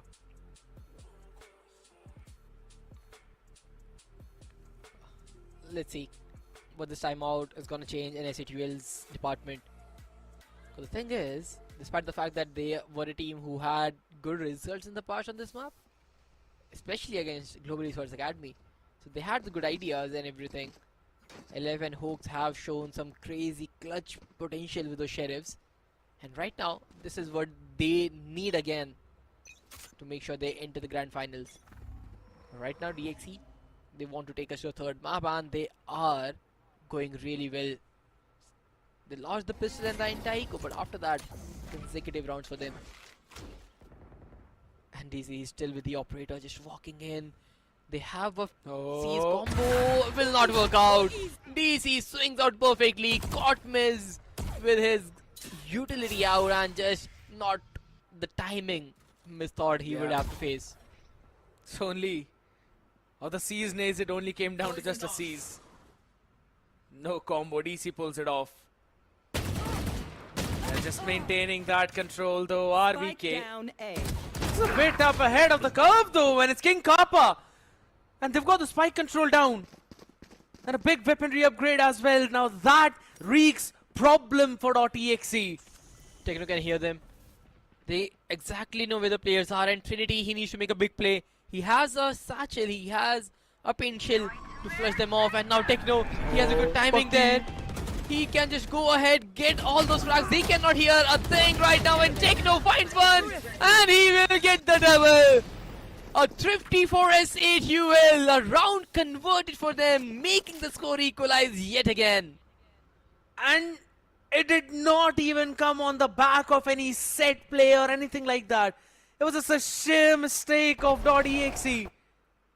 Both the players just getting caught out on the ramp, and King Kappa with a nasty shot. And this Nightfall was just so good. Even though Helif is going 1-7, but he's got 6 assists. And one of those important rounds was a thrifty conversion for them. So that's already a very big play. For sure, the utility has been on point. Yes, the mechanical, the gun game, he is not able to utilize that to the maximum right now. But we know, if he is being tested, he will deliver. But SHUL, who thought this round would result in such a way? And that is all thanks to just one guy, and that is Hooks. The first frag he got, that was so necessary on RBK. He got the spike down with that sheriff in his hand, and then King Kappa just doubling up to take down Miz. Good play from Hooks, good shooting from his side. And .exe, they thought that they could create a big advantage there. Maybe multi-rounds in a row, but not so soon. Not so soon indeed. Again, these are just a few mistakes, or rather some timings you would not really expect to see on this map. But things happen. Another operator now being brought in. Hooks quickly TPing on the other part. Sends out a smoke as well to double peek in 2 different directions when hell left over the seize nade. It hops in. Hooks is isolated. Trinity takes him down as Miz. He's got nothing to do, nowhere to go. The shot's not landed, and now that's Trinity striking yet again on the distraction of Machiavelli. They've broken the side, and this was the stacked one. And now all DC needs to do is just hold down the ramp. They see them. Techno is able to take one, and their cage is actually going to stop from any trades coming forth. All 3 players need to move together in unison, but they're all divided and not united. Helif is going to push out forward, but Kohli is there for answer. And it's all down to just Techno. Maybe he's going to go back and now save. No time left. And .exe quickly take things back. And it's just a game of ping pong, I would say. Both the teams exchanging 1 point after the another. No one is able to get consecutive rounds after the first few. 1 round for SHUL, the other for DXE, and if the script follows, it will, the next round should come in the way of SHUL. Look at the timeline. Green red has to be green red. It's been going on from round number 5. More like red light and green light constantly. At least there's no one shooting guns here. Oh, hold on. Exactly. Ready with a Viper spit this time around, big. Good lineup there. Controls the entirety of the mid. They have double players following it up as well. So they are kind of playing A side on the retake, where King Kappa is a solo anchor, controlling the A heaven with the cypher cam. So any lurk potential should be denied. But the thing is, if the Viper wall is up, there is a timing possible that can take the Viper spit down. And for that, RVK is already trying to go ahead with the Prowler, but can he actually carry it up? He has thrown a Haunt, a Reveal, a Prowler, Oh my and everything. But not making his way up there. This is so good from DC. LF just overstaying there a bit. Half a second later, throw out his Haunt, and now that's gonna be the Nightfall. Catching on to both the players, those Spartans. So they'll not hear a damn thing that's happening out there. That's a full-fledged control over towards the B side now. Miz trying to take some space, but it's another Nebula up in his face and Snakebite under his feet. And a pit on the side by the Viper of the other side. It's all going downhill for S8UL, but for .exe, everything is falling into place as RVK shuts down that lurk and confirms probably the round as well. A full blind though, nice paranoia, but DC is ready. All the way out there in main with the operator now. It's all down to Hoax, who will save another weapon yet again. Finally consecutive rounds for DXE. The last 3 to 4 rounds they have been constantly swapping hands, but this time around .exe a good share of ideas, with RVK saying the fake with the entire kit towards the A side, and then DC making his way towards the B with the operator in his hand. A good round secured from them, and now S8UL's economy has to be broke again, and with the least economy they have, they are calling for the second timeout in the first half. Yeah, they are. For the last 2 rounds. That's a big call from Hellranger.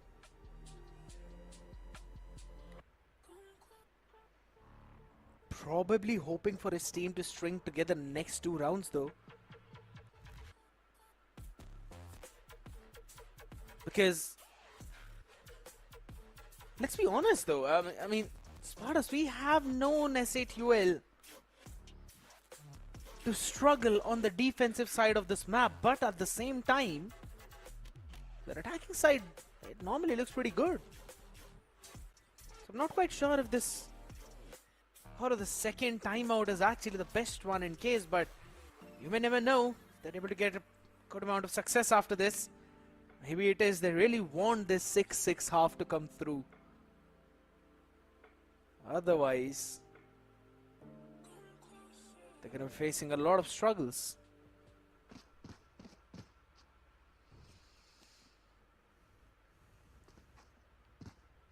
Let's see. But this time out is actually going to bring, cause this is a big surprise. They don't have enough buy, just 2 rounds remaining in the first half. What is the call? Set play maybe, but they don't look like in any kind of position for a set play. The thing is, even for a set play, what do you have to back yourself up? A rifle for Host, a sheriff for Miz, a showstopper for Miz, and that's about it. Yeah, I mean, it's still a showstopper, so maybe they can try and play a bit more aggressive towards one of the extremity, but guess what? That's been sent all the way to round number 12 now. In an instant, the race counterpart answering on the other side. And it's down to a 4v5. The orb swapping hands. First DC towards that B side. If you want to go 8, Trinity will have the duties fulfilled. They have not taken the orb shot on the 8 till now, until the 11th round, and catching the race by surprise, and Miz, whatever the game plan was, is gone with him. You will know it next round. Now, S8UL, they're still anchoring down mid, and just one player towards the A side. The Prowler will give away nothing.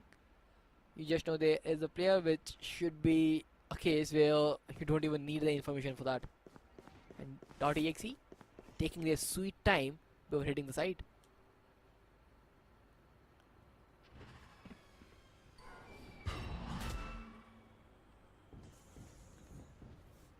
And as you said, taking their sweet 30 time out seconds there, a left. couple of players towards the backside to try and hold this push down. The Seasonade all the way sent back and isolated there on side.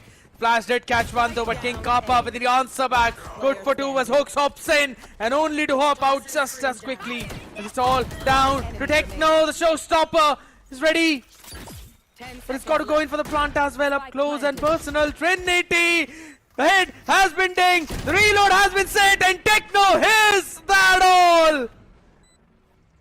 Pushes through his own snake bite to take the round, and SATUL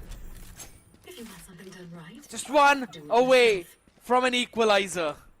Last round before the switch. This has to be the thrifty, right? Because again, this round was not supposed to go this way at all. But SATUL, just look at this. King Kappa with the Sheriff getting a double. Techno finding one and then getting the reload timing on Trinity. Goes here. You hear the magazine getting finished off and getting the perfect timing for SATUL. The second thrifty of the first half. Oh, this scoreline could have been so different for .exe, but these heroic individuals, especially from Techno and King Kappa, they are working wonders for the Rocket.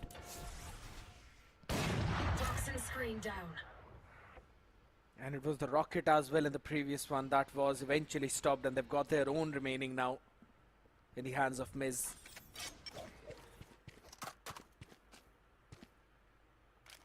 The operator being thrown out on floor as well. They had enough money to go for the rifle buy too. It's not a B split, it's a full-fledged push down all the way from B. Heaven now, but there's still 3 people stacked up on this side. SATUL have been having so many good read spotters because many of the times they've got 2 to 3 people ready to answer. Now Techno all the way playing up on ramp.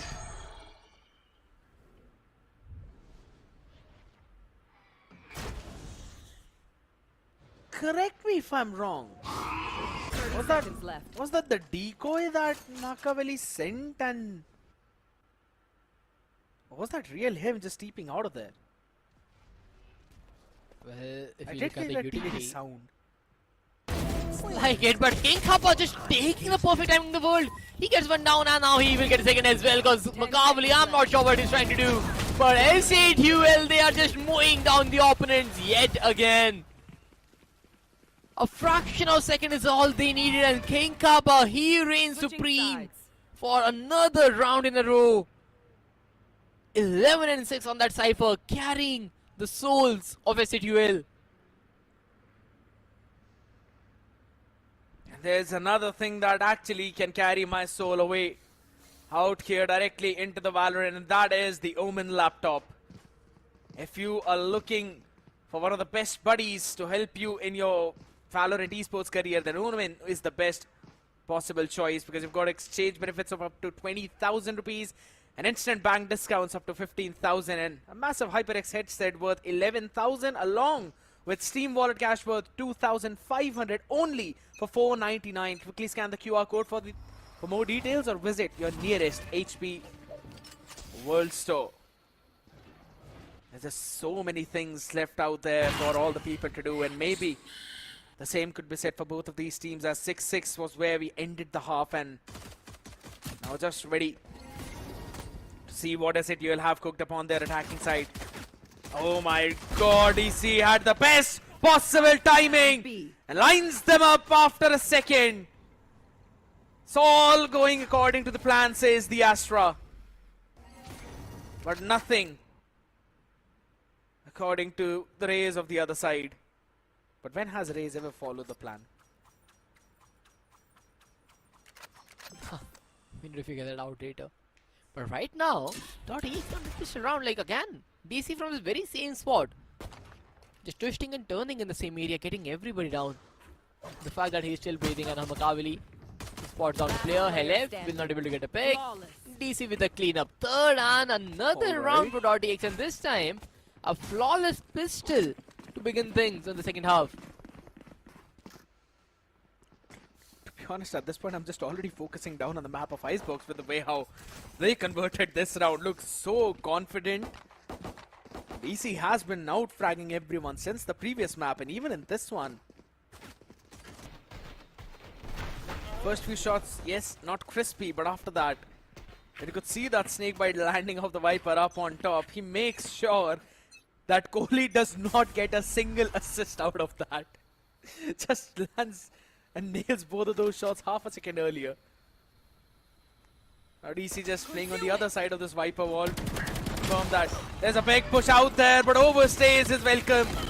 There's a cavalry on the other side, and it's getting scrappy. It is getting messy.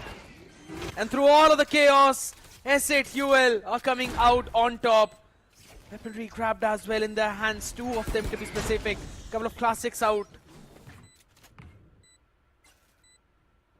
And boy oh boy, push into those right clicks. I dare you, .exe. Oh, the Bulldog is the main gun right now. Because Mez, he has a good line of sight from the back lines. You cannot cross right to the pillar. If you come left, you have a running Spectre in the hands of LF. So things are not looking good for .exe at all. And this could be the third 50, but RVK gets a double, but Miz perfectly drilling the things. And Macaulay down to 21 HP. Oh! He's barely breathing, and so is LF. 16 against 21, but the clock has taken down, and LF will take another frag to his name, and S8UL for the third 15-14 rounds. The scoreline equalizes yet again. How do they keep on doing it again and again? There's a limit for you to capitalize on the mistakes of the other side. But man, just when we started ringing the praises of DC, it decides to crowd spray while seeing full cavalry of S8UL on the other side. Wanted to be a hero out there. Ended up making one of the biggest mistakes. Nasty shot by Machiavelli. But do you really want to peek again from the same angle? King Kappa. Just getting one better. You have a Marshal, I have an Outlaw. And Techno just looking around where it takes DC down. This round is in the hands of Trinity. He needs to get at least a double right now to even things out, and the look of things, he has been spotted. Techno, he knows where the players are, but I don't think Trinity has any idea of Techno's positioning. And Techno, he is playing the last player standing lurker. And King Kappa might just shut everyone down all by himself. He does not need a support. Techno with the cleanup frag, and S8UL. They lead yet again.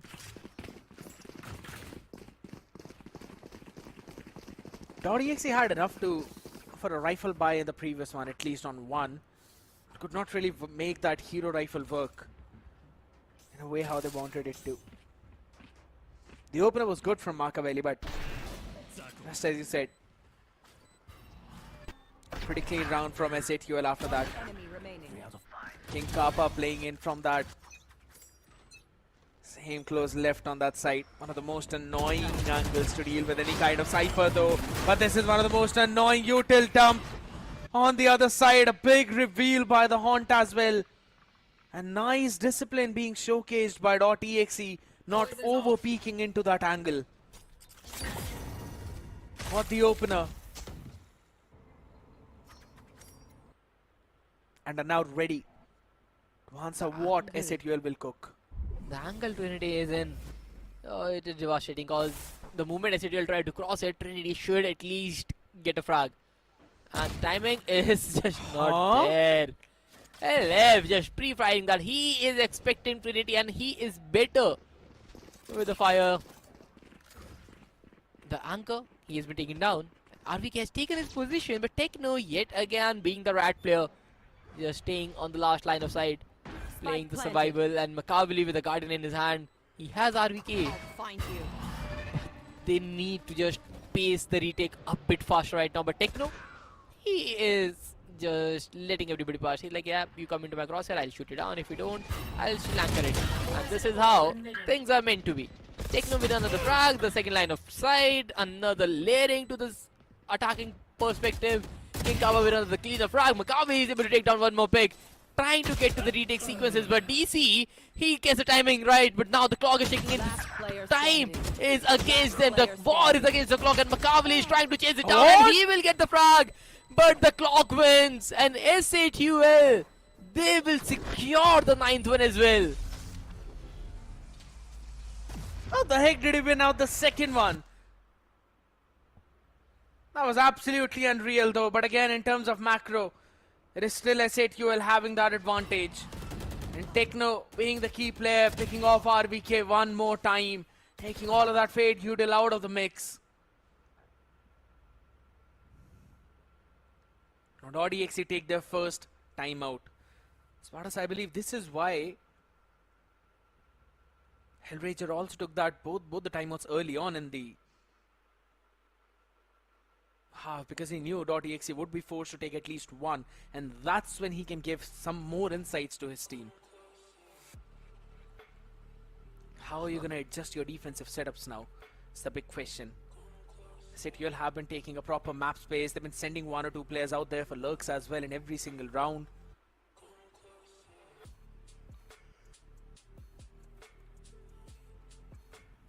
Things are definitely not looking good for .exe. Because the way they are going for the retake, the way they are approaching the retake is very slow at this point. God, what RVK and Makavli were doing, if they did like 5 seconds faster, things would have been very different. But the time they took to walk down the spot, and even in that Techno was able to get the frag, and Makavli was very slow to scale up behind every other thing. This is what is hampering .exe, and the timing is what needs to be fixed for the retakes. Because if you don't, doesn't matter how many frags you get in the round, you will never be able to defuse the fight. Oh my god, right now it's a full-fledged push out in mid. Machiavelli catches one, ready to take the fight to second, but Helef is good for the answer on the classic. Down to just 14 HP, but guess what? Give a sheriff to the man RBK, he always delivers. He's one away from his nightfall as well.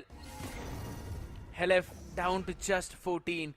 This could very well be a doable round if DC can actually get one.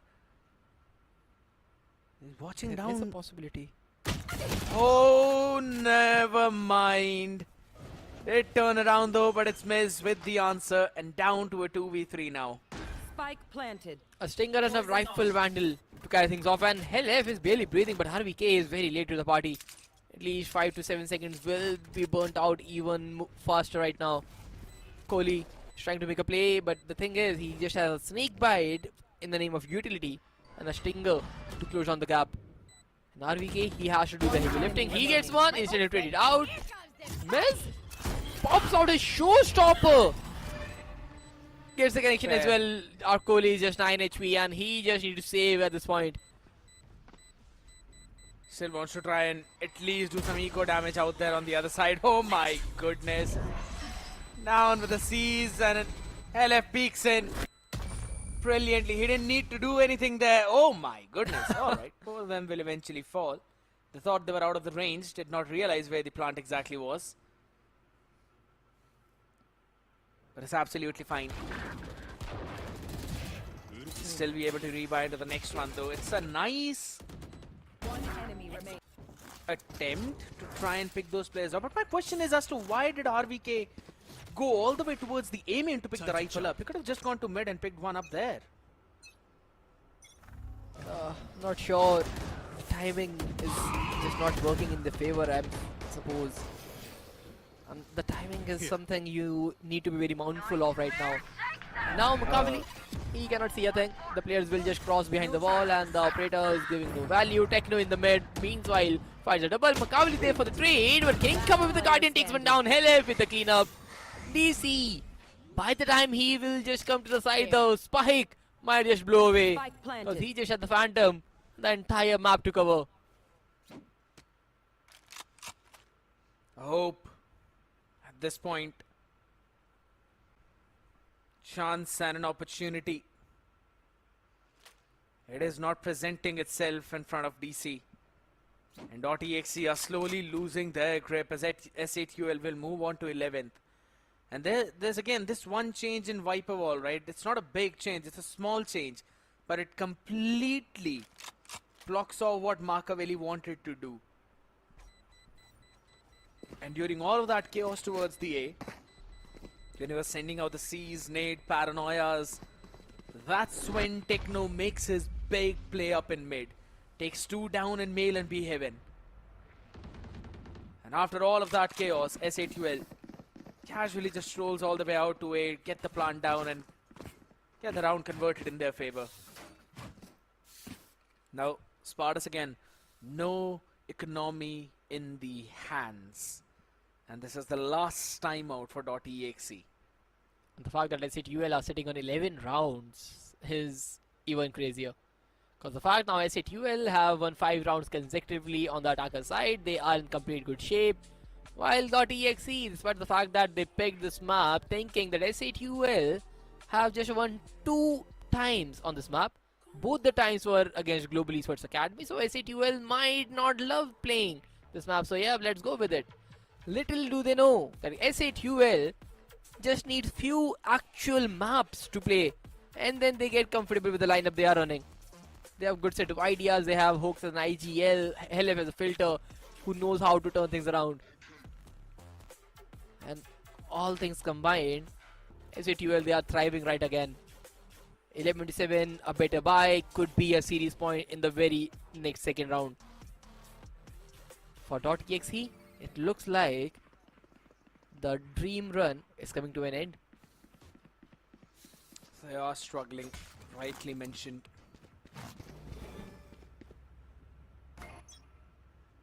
But here's the thing, Spartans, depending on the position of Revenant Esports, I'm pretty sure it just seems like .exe has already made into the top 4 for the Ascension playoffs.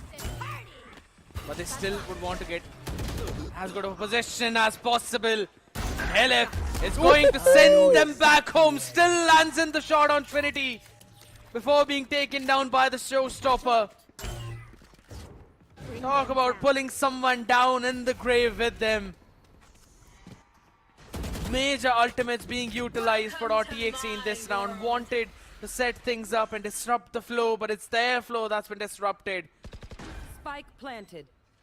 And RVK, no matter how good you are with the Sheriff, King Kappa does you one better with the Operator. DC, can you be a hero for your team? Can you try and help them survive? Can you make them thrive? One enemy remaining. Oh, DC, he gets one. He is there to just save the rifle right now, but how SATUL onto the series point on the opponent's map again. .exe.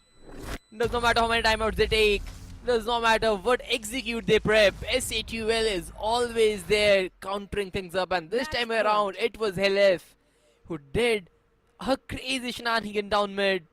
And ADS double tap, getting 2 frags back to back. Even trading off Trinity showstopper, that was something incredible. Just look at this, where did Makaveli die from? He's not even in the POV. I just wanted to make that play up in front of LF after hopping out of the dimensional drift. He had the judge in hand probably. LF just smacked him down. It's like, not happening on my watch. Not like this. When I'm an immortal Radiant.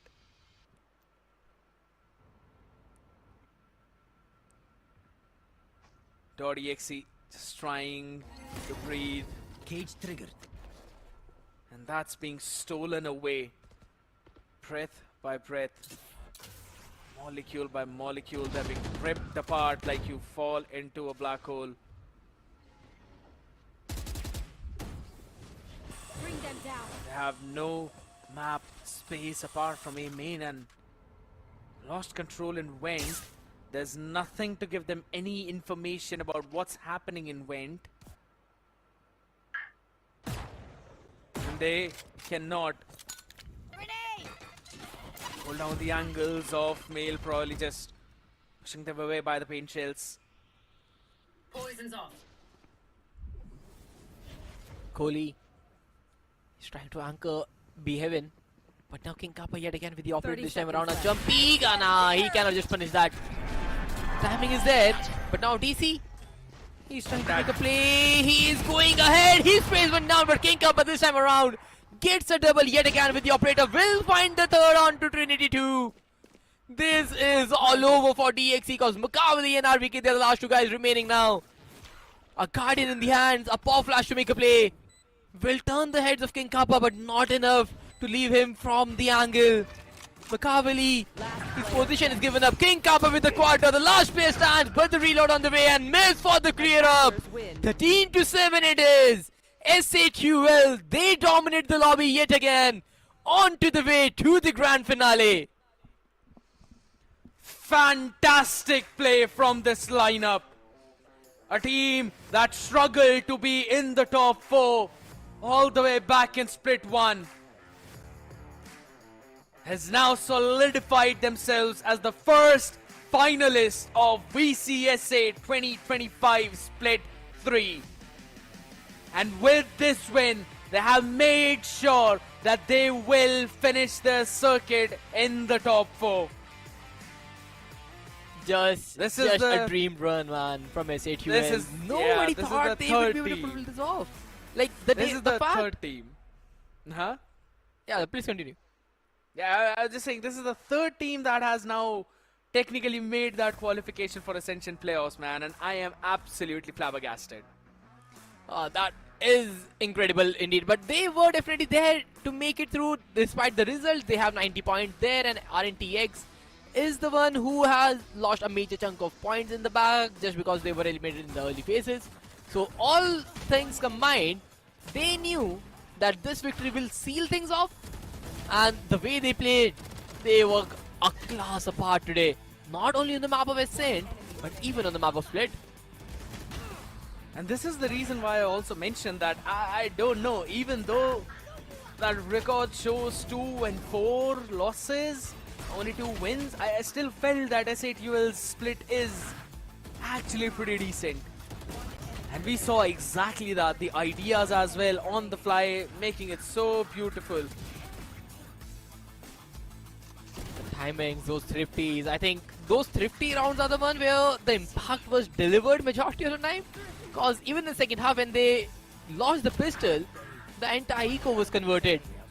3 thrifties in a map is bonkers. Although one of the thrifties was counted as the clutch since it was a 1v1, but overall, those thrifty numbers, it's what made the difference, to be honest. Because if those thrifty rounds were not paid the wave, things would have been very different, and .exe might take us to the map of Icebox. But all in all, King Kappa and Heroics yet again taking the best of forms today. 21 frags, match MVP, and heroic performance yet again.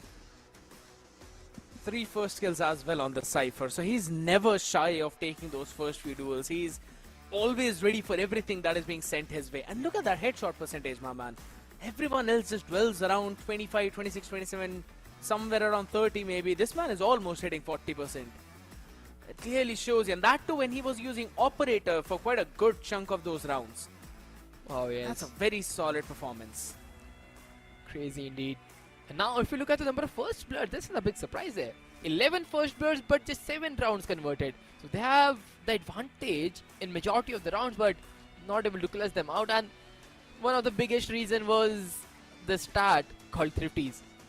Yeah. 2 thrifties are there on paper, but even those that clutch was thrifty round where the opponent just had an investment in Guardian and the rifle saved from the last round, and that is all they had, where Techno just swinged out from his own snake bite, taking the last player Trinity down to. Those 3 rounds, those thrifties were the reason SATUL was able to close down the gap every now and then, and .exe was never comfortable in the game. I mean, if you give all of those rounds to .exe, we still would have had a score of 10-10, and that's not how it works, kid. We both still know. Been playing. Yeah, I know. I just wanted to. You lose a thrifty, the economy dwells differently, and then the things work out. True. And I think so that could have also helped them in the momentum as well, because we already know how solid it gets if Trinity fires up on all cylinders. So he has been kept quiet for the entire series this time around. And I think so a good chunk of credit for that goes to King Kappa, and with the way how he was setting himself up. And how, again, Techno was finding his own timings on the other side of the spectrum. Oh, yes. But if you talk about .exe, Kohli and Makaveli not having the best of the days, especially Kohli. The first map was a nightmare for him. The second one, he definitely tried to make a better performance happen, but I was just not able to utilize Viper to the fullest. Overall, a day where the players just went off, and SATUL, everyone was just thriving. it's normally on those initiator roles where he thrives the most, right? And we see Kohli perform the best, like the picks of Sova, where he's got some insane Hunter's Fury plays as well, some nasty lineups for the recons, and he's always pinging on the perfect timing. But yeah, I 100% agree. He's not really feeling the best of himself out there though, but the man who was on Cloud9 is definitely King Kappa. A big 40 bomber in this entire series with an ACS of 288 and 7 freaking first kills is madness for him. But we clearly have seen him always ready for these fights, and or how many times has it been? Probably 2 or 3 times now that we have seen this man to be the series MVP for S8UL. Oh man, definitely he has been one of those imports where he is making a crazy impact, and definitely he was the one just stinging every down with the outlaw in the server. But not just him, it was Miz as well, taking hand in hand, and everybody in S8UL just utilizing each other's utilities so well. Where Miz is able to take down those frags, where he is supported by Fox to take some duels. Helef is there with the Prowler utility in the first half, and everything going hand in hand to support those fragging department with supporting utilities. Overall, the team plan that this was created by Hellranger, S8UL players were able to execute them properly into the game and clear out the series 2-0 in the semi-final stage to make it to the grand finale. I think the first team to be the grand finalist of VCSA Split 3. That's a big statement from this side, because they were the ones why Revenant XSpark is not really up in this top 4 as well. One of the big reasons that threw them all the way down in the lower bracket of that group stages. And then it was Global Esports Academy to wrap up the job which this team started. And since we're already on that topic, that's going to be the next match as well. Global Esports Academy. They took down the winners of Split 2. But now they've got to face the winners of Split 1 themselves. Some giants up in front of them. But that's all going to be for the second series part, as we still have got an interview lined up as well with the players of S8UL. We're going to be throwing that down to the Hindi desk very quickly, just in a while, ladies and gentlemen, because I surely have a lot of questions, and I really hope the people on the Hindi desk are able to ask that too, because you have been the man, you've been the one who asked those questions. So what do you really want to ask? You know what, you can keep that thought to yourself. We're going to be sending it down to the Hindi desk people. We'll be right back. खूबसूरत मुस्कुराहट है, performance बढ़िया गई, कैसा लग रहा है? मैं डेफिनेटली मतलब अच्छा लग रहा है, क्योंकि पहले 2 स्प्लिट्स अपने like it didn't go our way और हम लोग विद टाइम मिस्टेक्स फिक्स कर रहे थे. आई थिंक अभी हम लोग लाइक अपना कॉन्फिडेंस को भी वापस ला चुके हैं, और मैं भी थोड़ा अंडर परफॉर्म कर रहा था पहले 2 स्प्लिट्स पे, तो like I think I am also slowly getting back on track.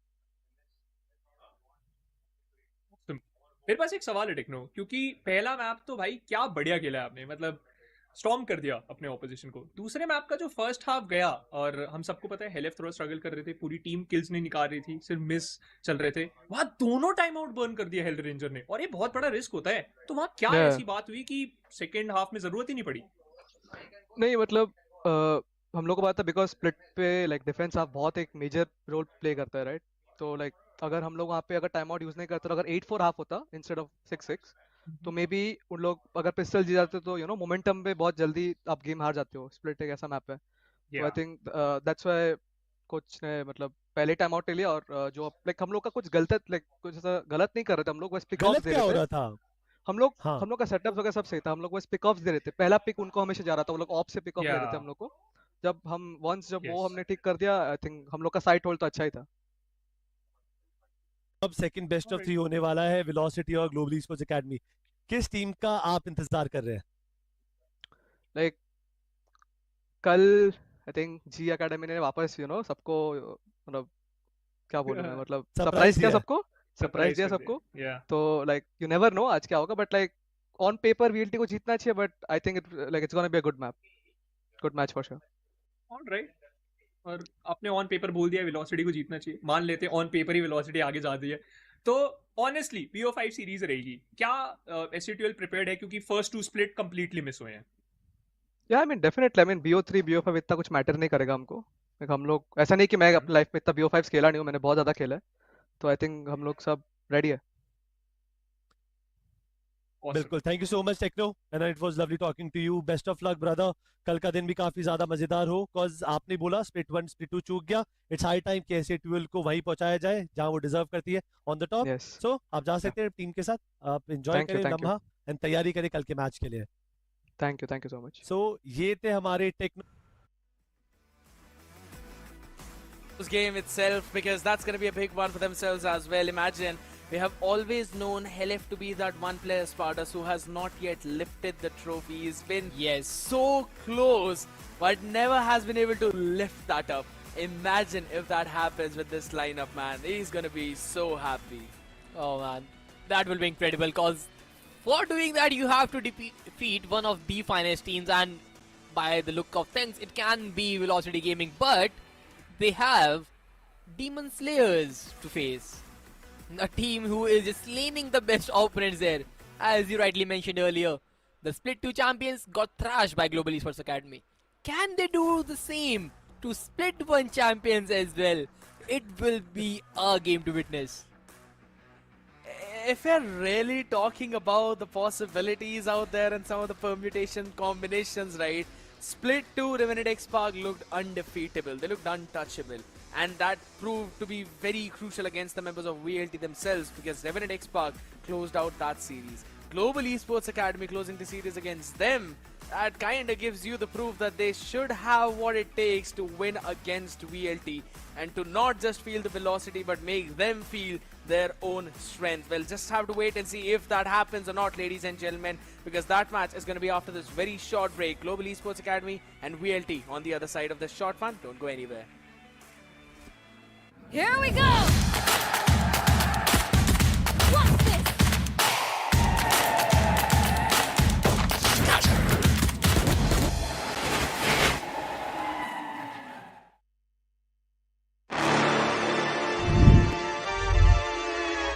Hold up, why do they doubt the kid? I'm about to prove them all wrong again. I got a low tolerance, cause they don't even know what the problem is. It's me. Why do they doubt the kid? I'm about to prove them all wrong again. I got a low tolerance, cause they don't even know what the problem is. It's me. I ain't taking no loss, no loss, no loss. Look, I'ma always win. And I'ma do it again. Watch me win. Then watch me do it again. I'ma always win.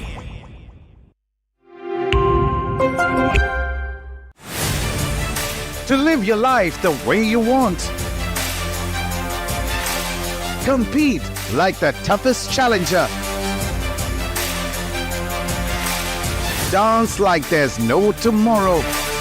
Celebrate every second you are alive. Life has no rule books, but we can give you a stage.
Mid. One enemy. Spike down mid. One enemy remaining. One enemy remaining.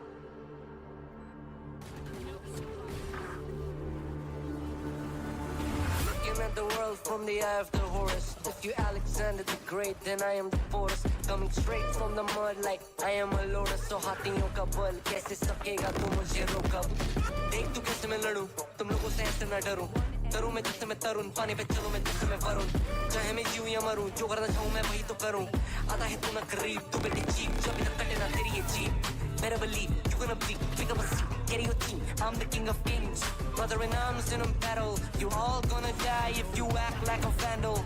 Bring the realm to reality from every angle. This is the public service announcement from Mumbai to the rest of the world. I am a Raja. I am the Raja. भिड़ेगा तो उठेगा जनाजा ना. तू मेरी तरफ आना. आ गया तो होगा फिर तनाजा ना. ये भारतीय भाषा फिर दुनिया सुनेगी ये तराना ना. 'Cause I am the Raja. 'Cause I am the Raja.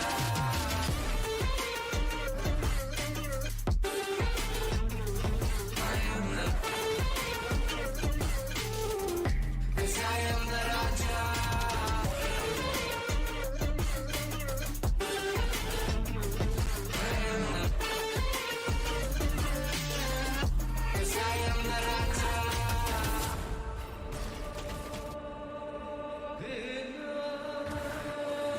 Look in my eyes, what do you see? I'm more than average man. I'm a maverick, I can grow flowers on a barren land. Break a mountain with my bare hand. Here we go!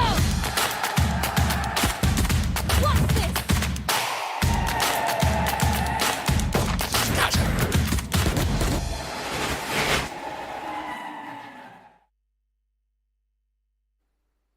We have already found the first grand finalist of VCSA Split 3, but now it is time to find the second one, because it is Velocity Gaming, the winners from Split 1, taking on Global Esports, the Academy lineup, who created the biggest upset of VCSA till date.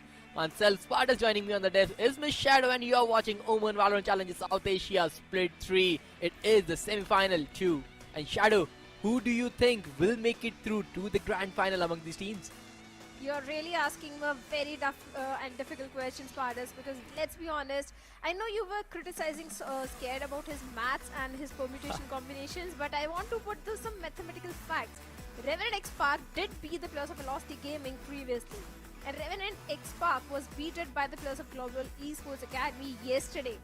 So I know you are understanding what I'm trying to say. There is a high chance that Global Esports Academy can replicate the same performance, but I don't know. The odds are in the favor of Velocity Gaming yet. That is very true, but the thing is, it was a LAN phase where things happen and the home environment is very different.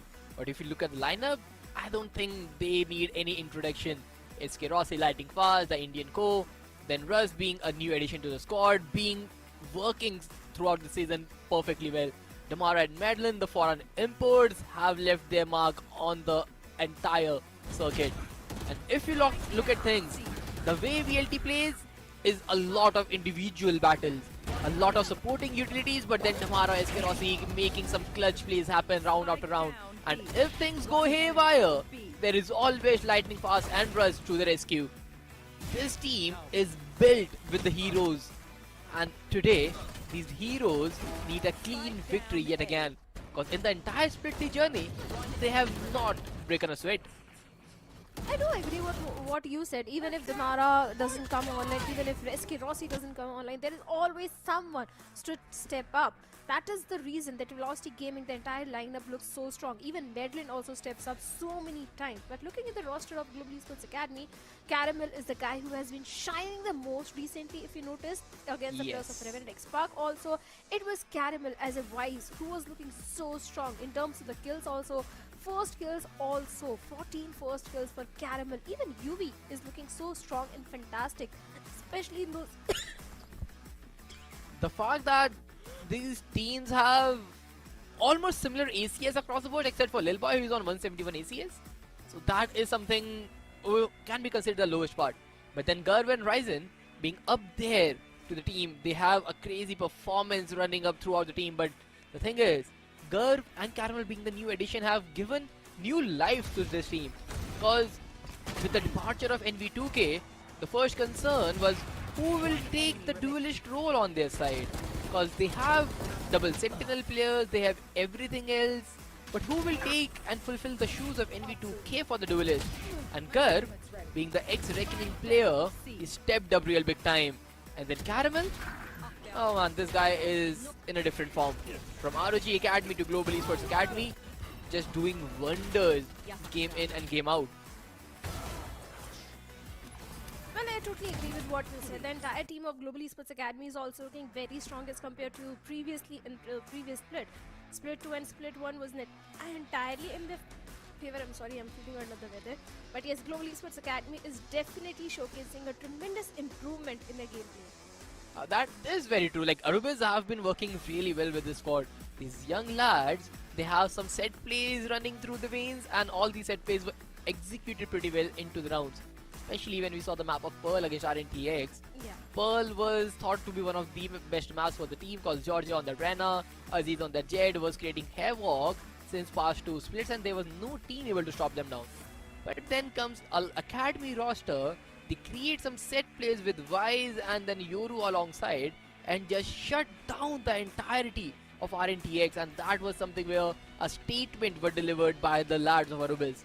And this is showcasing the class. Like, does not matter who the opponent is, does not matter how good they are. Global Esports Academy have ideas and preparations to back themselves up. Yeah, I totally agree with that. The preparation is definitely there, especially if you look at the performance of UV as well and Risen. These two guys have been performing really good in the eco round, especially with those sheriffs, and Risen with the ghost, always getting the first kills. And in terms of first kills, I think Risen is the guy who always gets the value along with Caramel. But looking at the map, Vito, Ascent is the map which Global Esports Academy has picked up, and Lotus. This is a bit of the challenge for Global Esports Academy, because Lotus has been a really strong map for Velocity. Well, this is something where I wanted to see the first ban from the side of GEA, and Global Esports Academy needed to ban the map of Velocity first of all, and that would have been the map of Lotus. That would have been perfect, but then Global Esports Academy banned Sunset. Maybe they were not comfortable enough on that, but leaking the map of Lotus, they are kind of comfortable playing that. But Ascent was something I definitely expected, since knowing that the Deadlock Yoru composition works really well for them. They will stick with it. They have defeated RNTX, and by the same methodology, I'm expecting a good at least 13-6, 13-7 victory from their side if everything goes perfect. If. That's a key word. If everything goes perfect. And the way Global Esports Academy is having their run at this moment, they're feeling so confident. They're feeling the momentum, especially after defeating the players of Revenant XSpark. So I won't be surprised if we get to see a upset today, even in the both maps. Because Lotus, yes, I do understand it's one of the strongest maps for the players of Velocity Gaming. Recently, we saw them struggling against the players of .exe as well. Yes, Velocity did get a victory, but it was a tough competition. It was a tough fight. So Global Esports Academy, if they win on the map of Ascent, maybe this entire series can also go in their favor. Also, Shadow, the fact that the map of Lotus is the next one, this is something which I was really concerned, because now today we'll be able to see if Global Esports Academy have ideas to break down Eskeros' chamber on that map. So both these maps are just depending on how well GEA makes the ideas into executions. Because even this Yoru Deadlock combination worked out really well in the past. UV is one of those deadlocks I really love to see, because he's a few players who knows how to throw Gravnet lineups. He knows where to throw those Gravnets and pair that up with Annihilation when he has that. Pair things with Caramels one way, things make it even better. But right now on the attacking side, the initial stance is to go for the B hit, throw a cage, go through it, maybe a Gravnet Yoru combination again, and yes, they are eyeing it out, because the way the players are moving, this looks like the case. But on the other side of VLT, they are walking down mid with 3 players, and I don't think there is any information on GEA side. Yeah, no information has been passed on yet. Just look at two players going for the lurk, like you said. The entire mid control is still with Damara. This can be huge, but a good reveal coming in onto the plus of Global Esports Academy. Look at the amount of information which VLT is having, and Ross gets a timing onto Garv as well, and Ross can get one more at least from that position, but Maidlin gets risen. Perfect paranoia on the back of it. SK Rossi gets UV. Such good util usage coming in from the side of Velocity Gaming, and that lurk play also getting perfect value. A flawless pistol conversion for Velocity Gaming. And let me tell you this part is, pistol has never been the strength for Velocity Gaming. So that is kind of questionable, to be honest. Like, they are doing a pretty decent job in the past, but the thing is, no player from GA was able to deliver even a body shot. Everybody was just firing the bullets in the air. Nobody was able to hit the target. Zero damage dealt with, and this is such a bizarre round, to be honest. But hey, maybe the first game, players got warmed up enough. They will get back to the firing squad they are, because right now, the thing they need is just actually hitting those targets. They had some opportunities, they could not take it. But now on the attacker side, yet again, an initial grav net thrown, going back towards that A side, where the op control is with Garv, but all he's doing is just taking his time.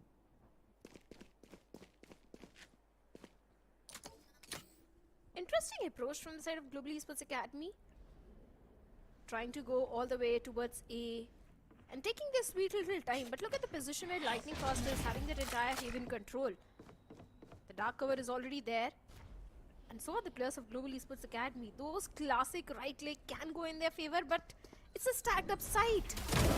Paranoia goes in, a corner left unchecked, and Lightning Fast and Russ deals with the entirety of Global Esports Academy. The paranoia was there, but it was towards the gen. No one was standing towards the gen. It was one corner where Lightning Fast was, Russ was, and this completely annihilated the entirety of Global Esports Academy. Well, I'm not sure if Garv had a flash or not, cause that play would have been just perfect if Garv threw a pop flash through the smoke and then they executed it. Because the idea was really nice, the lurk smoke and just pop flash through it. But hey, didn't work out, it's all in the past.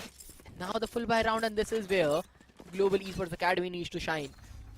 The default, starting towards that another side of the map, an initial cage and a tripwire for the B main control. It's a very good stance, and Velocity actually need to walk down B main to clear it out, but right now Damara is walking down mid, tags Garv, tags every player down, half HP, being spammed down, but he breathes. He breathes barely, but breathing is what is important right now, but not for long, and Damara being over-eager gets dealt with by UV. Yeah, important round for the players of Global Esports Academy. They have to make sure that Velocity doesn't convert the bonus round in their favor, otherwise their economy will be in a shambles. But Maidlin also gets a timing onto Caramel towards the B main. God, trying to do something with the flash. The Outrun goes in. No information. Rossi still having a good position, but Garv instantly takes him down. All thanks to that Outrun and the information which was passed on. Now the entire boathouse control is still with Maidlin, but the numbers are favoring the players of Global Esports Academy. Unless Maidlin gets one or two onto the players of Global Esports Academy, seems like good for only one, as Kibo will take him down. But again, the thing is, the players' HP are very questionable right now. UV is barely on 11 HP, Kibo on that low HP as well, and Kibo needs to make a big 1v2 play. He has 20 seconds to plant the spike, a good pop flash, but he is still trying to get a frag down. 16 seconds remaining, and no Lightning Fast. They are making a perfect call, and now on the second tap, they are trying to swing it wide. They will get the double. Velocity gets the third, converts the bonus. And GEA, this is not something they expected to happen, but Velocity are definitely the better side. Here's the thing, even though Velocity lost few of the weaponries, but it doesn't matter. It was a bonus round. They'll still have enough credits to go for a full buy in the next round. But Global Esports Academy, now their economy is in shambles. They don't have enough credits to go for a good buy in this one. Are they asleep? So that means a 4-0 could be on the way. And look at that. Yes, only Sheriffs and a Stinger in the hands of Kibo. And that is it. No major ultimate progression also for the side of Global Esports Academy. No win condition. But Damara, with that Outlaw, a perfect weaponry in such a round. Already checking the mid top. Such a critical angle. He can get so much value, but the smoke is going to deny any vision, any info to Damara. A good smoke though. On the back of it, they can scale up on the catwalk and move all the way towards the tree. But the tripwire is something they have to be very cautious of. Good fake gate crash. They have taken a good timing, but Damara, he finds Caramel yet again, and Caramel is not able to find a footing. Lightning Fast takes the triple yet again. Down A. Ryzen will take him down. He's just good for one for some econ damage, I suppose, but Ryzen in a 1v3 remains. No shield. Tamara on top of him. Can he get the timing right? He will, but the knife out being caught, but he still gets a frag. He needs 2 more to convert this round. A dark cover deployed, has a crossfire set up, but Escarossi with a swing outward over Ryzen. He finds one more. There is a shock that remains. 61 HP, 30 seconds remaining on the clock. He just needs to tap the bomb. Because Madeline, he's barely breathing on 14 HP, and right now, Madeline, he's running towards that B side, and he is down mid, and the read is perfect from Madeline. Velocity strikes, and Madeline cleaning the dirt. 4th round for Velocity. The read is phenomenal from the guys. Absolutely, the perfect read was there, but despite being on a scrappy by a round, Global Esports Academy was able to do a lot of damage towards the side of Velocity Gaming. It went so close. It could have gone in the favor of Risen as well if Risen had any idea about the position of Madeline, because Risen had the HP advantage as well. Keep up. But once again, important round for Global Esports Academy. They have got enough courage to go for a buy. And if they lose this one, it's going to be a 6-0 in the favor of VLT. Once again, going for an A execute. And this was the second time that Lightning Fast got a 3K from the same angle on A side. Global Esports Academy has to find a way to counter Lightning Fast towards A. Oh, they need some good Yoru and Gravnet plays. Because UV, he has Annihilation in this round. The Gravnet will be something he needs to look out for. Pair that up with the Annihilation to turn things around. But right now, Lightning Fast is tucking in vines. He has a good angle. And Lightning Fast, he's happy to hold it. Curve has a gate crash onto the side, and I suppose Velocity players are aware of it. They are just not breaking it right now. They know where Gulf's flashpoint will be, and in the meanwhile, Caramel not able to deliver any impact. He's tried to walk in, and this time around the operator denies that walk in yet another time. Cover going out. This time, Lightning Fast playing a different angle towards the vine. The main question is, are the players of Blue aware about him? Seems like no, he gets Risen, a perfect timing onto him. Maybe he can get a second one as well. In the side, we have got Escarossi as well, but he has been taken down by UV. And UV in the Annihilation catches Lightning Fast as well as Chibu finds the timing onto Damara, but from the backlines, Madeline comes in, gets one, gets a second as well. Still the situation is in favor of Velocity Gaming. One play from Madeline changed the entire course of the round. The timing from Madeline has been just impeccable, Shadow. 4th round, Madeline has a perfect read, takes down Ryzen in the mid. 5th round, when it was a numbers advantage, 2 players running down heaven, Madeline just comes from the backlines with the reveal on their faces, takes the player with the running backs, and the second guy being revealed on heaven, being spammed out of the picture. Something where Global Esports Academy thought that UV have given them the advantage with Annihilation and a crazy frag on Escarossi with that Giga Chad White Peak. But little they know that Madeline was there to convert the round all by himself, and GEA, the Demon Slayers, they are struggling in the first half of their own map pick.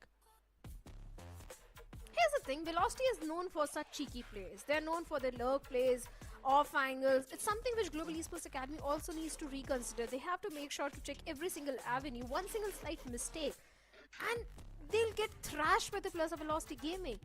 From the past 2 rounds, Lightning Fast was playing in the side and Global Esports Academy was anticipating him again towards the A side, but this time he was all the way towards Vines, got one pick onto the players of VLT, on the players of Global Esports Academy. So these sort of micro plays is something Global Esports has to reconsider. But this time, despite going all the way A, but maybe they can try to create few question marks towards the B, but they don't have crates. It's again a same round, and Damara is on the operator now.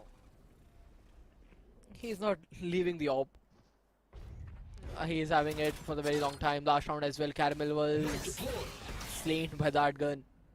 Caramel, he's the one who loves to find some lurk timings, and the operator is the biggest threat.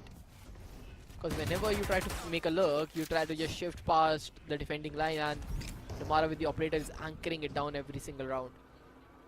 Sheriff only round from Global Esports Academy side.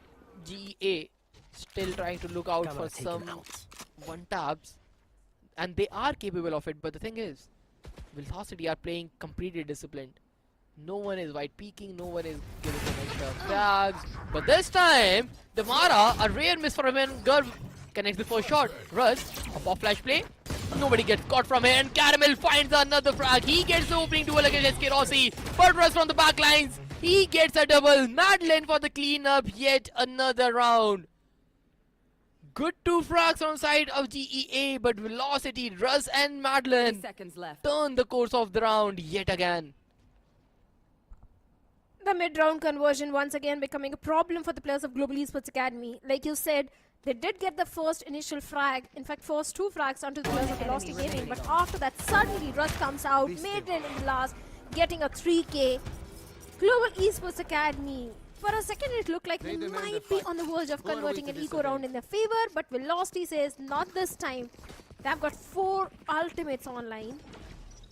But the timing of those ultimates has to be very perfect. And that paranoia from the side of Lighting First was so precise that Ross was able to get the first one. It looked like Global Esports Academy might get a trade onto Russ, but that also didn't happen. The spray adjustment, the adjustment was so quick that Russ not just got 1 but 2 in that situation. Once again, the buy round for Global Esports Academy, and an aggressive play from the side of Damara, and Hunter's Fury also coming in. What a reveal! What a reveal! And Russ and Damara gets a perfect value, but Kibo in the Hunter's Fury catches Damara, and Russ also goes down. A 3v3 situation. Still a possible round for the players of Global Esports Academy. Perfectly done. This is something where you expect a brawl, and GA was up for it. They have taken the frag, but now the pre-fire should work out. Madeline, he is swinging, he is firing all cylinders. Madeline is just carrying Velocity to round after round. Another sequence where it was a 3v3 for but Madeline. From the dices, he strikes yet again. There is no way in the world a guy can survive dices despite the fact he is being revealed. But Madeline, he is a madman. Most certainly he is. Nothing really working for the players of Global Esports Academy. They're getting thrashed by the players of Velocity Gaming. And that too also on their own map pick. Not looking good for them at all. The Blaze Storms are also there towards the side of Damara. And so is the Operator. But seems like no major win condition for the players of Global Esports Academy. They do have the Neural Theft, but seems like Global Esports Academy has been read by the players of Velocity just like a book. Now drawn towards the B main, gets all the information which VLT needs. But now the spike is moving all the way towards the mid, and seems like VLT was prepared. That's why there is already a tripwire towards the mid tiles. And that tripwire is going to give all the information which VLT needs at this point. Pop flash play. SK Rossi just standing with Madeline yet again. Finally, Madeline gets dealt with, but this time around it is SK Rossi's turn. A triple for the Cypher. 8th one for Velocity, and GEA, they are having nightmares right now. Not able to do a thing on their own map pick now.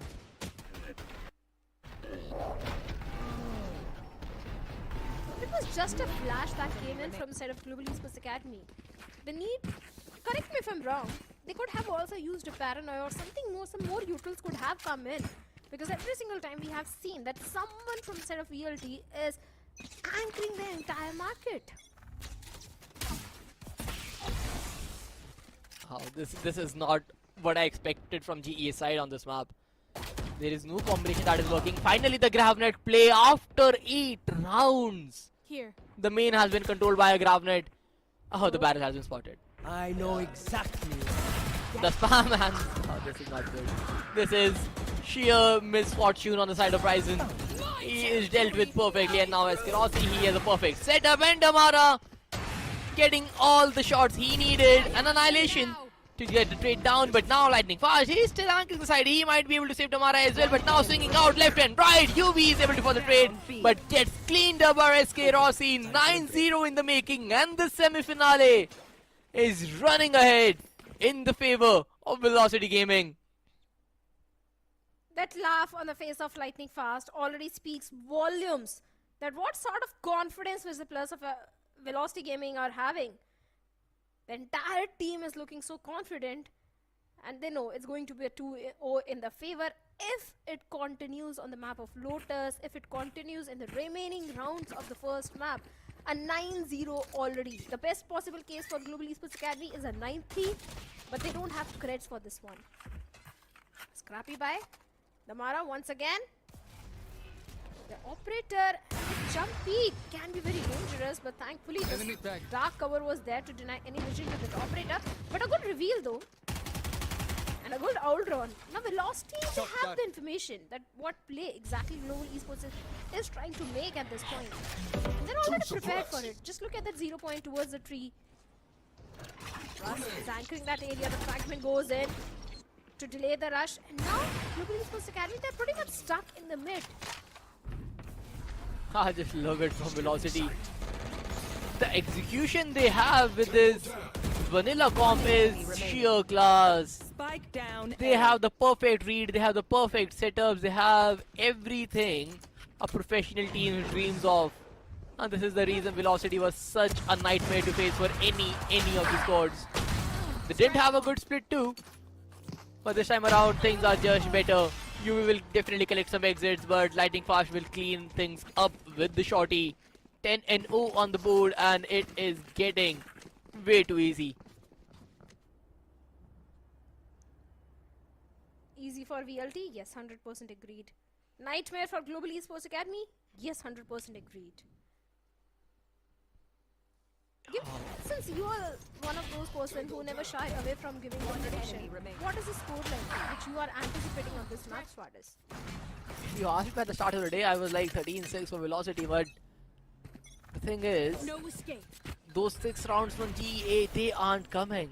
I really thought that Global Esports Academy will at least put up a good show, but they will not be able to close down the map since it is a high pressure game. But the thing is, they are not able to get a single round on the attacker side. It's a lot more concerning, but finally Caramel, he strikes on the look, he gets a frag as a tripwire onto the face, but he's a little too late because the timing is already there. But Gurv, he delivers the shot. They are going in for the first round, I believe. A 2v4 that remains, and this 2v4 should be converted because Russ is having a hard time breaking the barrier mesh. Finally.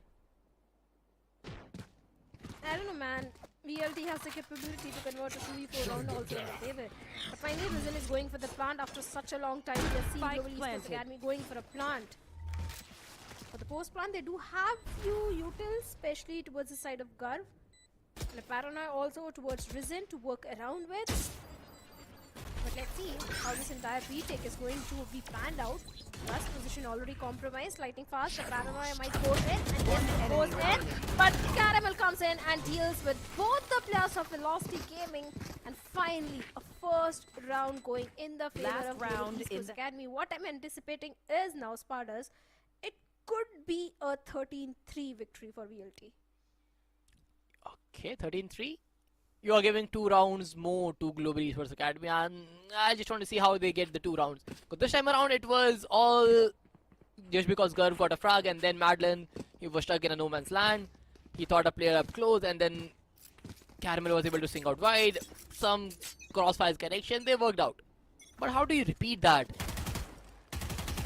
Gravnet pop flash play should be the way, and finally yes, the Gravnet pop flash play is coming in, and Madeline should be dealt with, and finally at least Caramel is able to take the frag. No TP to support things up, but at least they were able to get the operator down. And now Gurv with the ultimate. Is he trying to scale up mid with that? And yeah, good decision to halt it. Because this ultimate will be the win condition when they go towards the A side, because it is still anchored by Eskeros's strip. And the only anchor watching the side is Russ. Lightning Fast is there to support him. They have the good read, but now the A split is on the way. Dimensional Drift being invested by Gurv. He has got a lot of information, but look at Russ. Look at him hiding inside the smoke, and Rizin gets him. Good read, good anticipation, and Rizin also gets one onto Lightning Fast. Both the side anchors have already been dealt with. Now it's only 2 players remaining. Eskerosi and Madeline doesn't have enough HP to work around with. UV goes for the plant. Should be a second one from close of Global Esports Academy now. They've got enough UV also to work around with, and a good read once again. Annihilation being used from the side of UV. Let's see if we can get any sort of value on that, but it's Kirossi trying to do something. Risen gets a timing onto Medlin as well, leaving Eskurossi in a 1v5 situation. He gets one towards go. Can he get the second one also? The round seems like an uphill task for Eskurossi. The round is already over. He has 3 bullets at the mag. Can he even break the door? Yeah, he can. How do you approach from here? He has been made to crouch as well, and nobody's speaking in. Finally, 1, 2, 3. Sonic sensor as well. Just look at UV throwing the utilities on the faces of Eskurossi. But now finally, at the brink of the second half, they get 2 rounds in a row to give themselves at least a lifeline on the defender's side of their own map pick. A nightmarish scoreline. Totally agreed to that. 210 is something which Global Esports Academy did not think of facing on their own map pick, but still, fingers crossed, we have seen some historic comebacks. Maybe Global Esports Academy can also pull up such a performance, but yes, I do agree the odds are not in their favor because it's Velocity Gaming on the opponent side. But I would still want to see Global Esports Academy get the first pistol round of the second half, and after that the bonus conversion also should be there. But VLT is also known for those eco conversions. That's something GEA has to consider. But this time, Barrier goes in the back of it, trying to do something. Evo gets one onto Eskurossi. The trade game is still there from the Mara, and like fast back and forth trades going in. A 2v2 situation where UV is a very low HP, even he also goes down. Caramel is the last man standing in a 1v2 situation. Now what the call is, do they fight Caramel? Do they know where Caramel is? And yes, a good shoulder bait out. Swing is the call. Russ with the 3k. Velocity clearing of the pistol. 11-2 on the board, and now the ship is sinking really hard. The fragging department is definitely not looking good enough. UV, although he's the one who's getting the frags, he is the only guy who has the similar amount of kills and deaths. Other than else, they are just struggling on the frag game.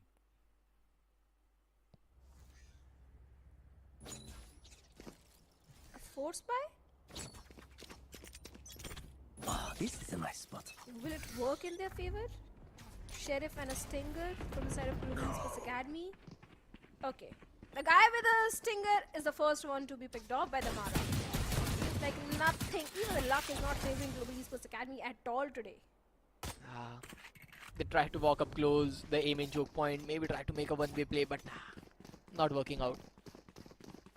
Velocity, have a good read, running back towards the B side. Caramel is there with his one-way trips, but the thing is, he just has a Sheriff. And I suppose Stingers would have worked definitely better against rushes, because with the Sheriff you have to be very precise to do anything. Stingers give you a way more leeway in such rounds, but right now, the Sheriff, let's see if that actually works out. The one-way cage will not stall the Mara at all. Just running it. Kibo is not able to do anything, and Madeline cleans up the round. Eskurossi with another good pick. Yui and Gov, the last 2 player remains. Looks like a flawless, and looks like the snap is already being sealed off because his force buy is not gonna give a thing. But hold up for Gurv. He got a multi-frag, but a little too late to the party. Map point for Velocity Gaming. Yeah, it came way too soon, the map point. Just one more round and they'll get a victory. The next map is their own map pick, which has been a really strong map for Velocity Gaming. Should be a 2-0 series. Seems like Global Esports Academy were able to take down the winning team of Split 2.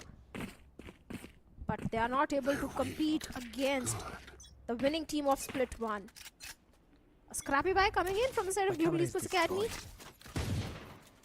Maybe we can see a spam coming in, but seems like VLT, they're not giving anything to the players of Global Esports Academy. 3 players down, only 2 players remaining. A Guardian in the hands of Risen, and a spam gun. It is towards Kibo Jan. Do something and find something. Look at the amount of people which has been dumped.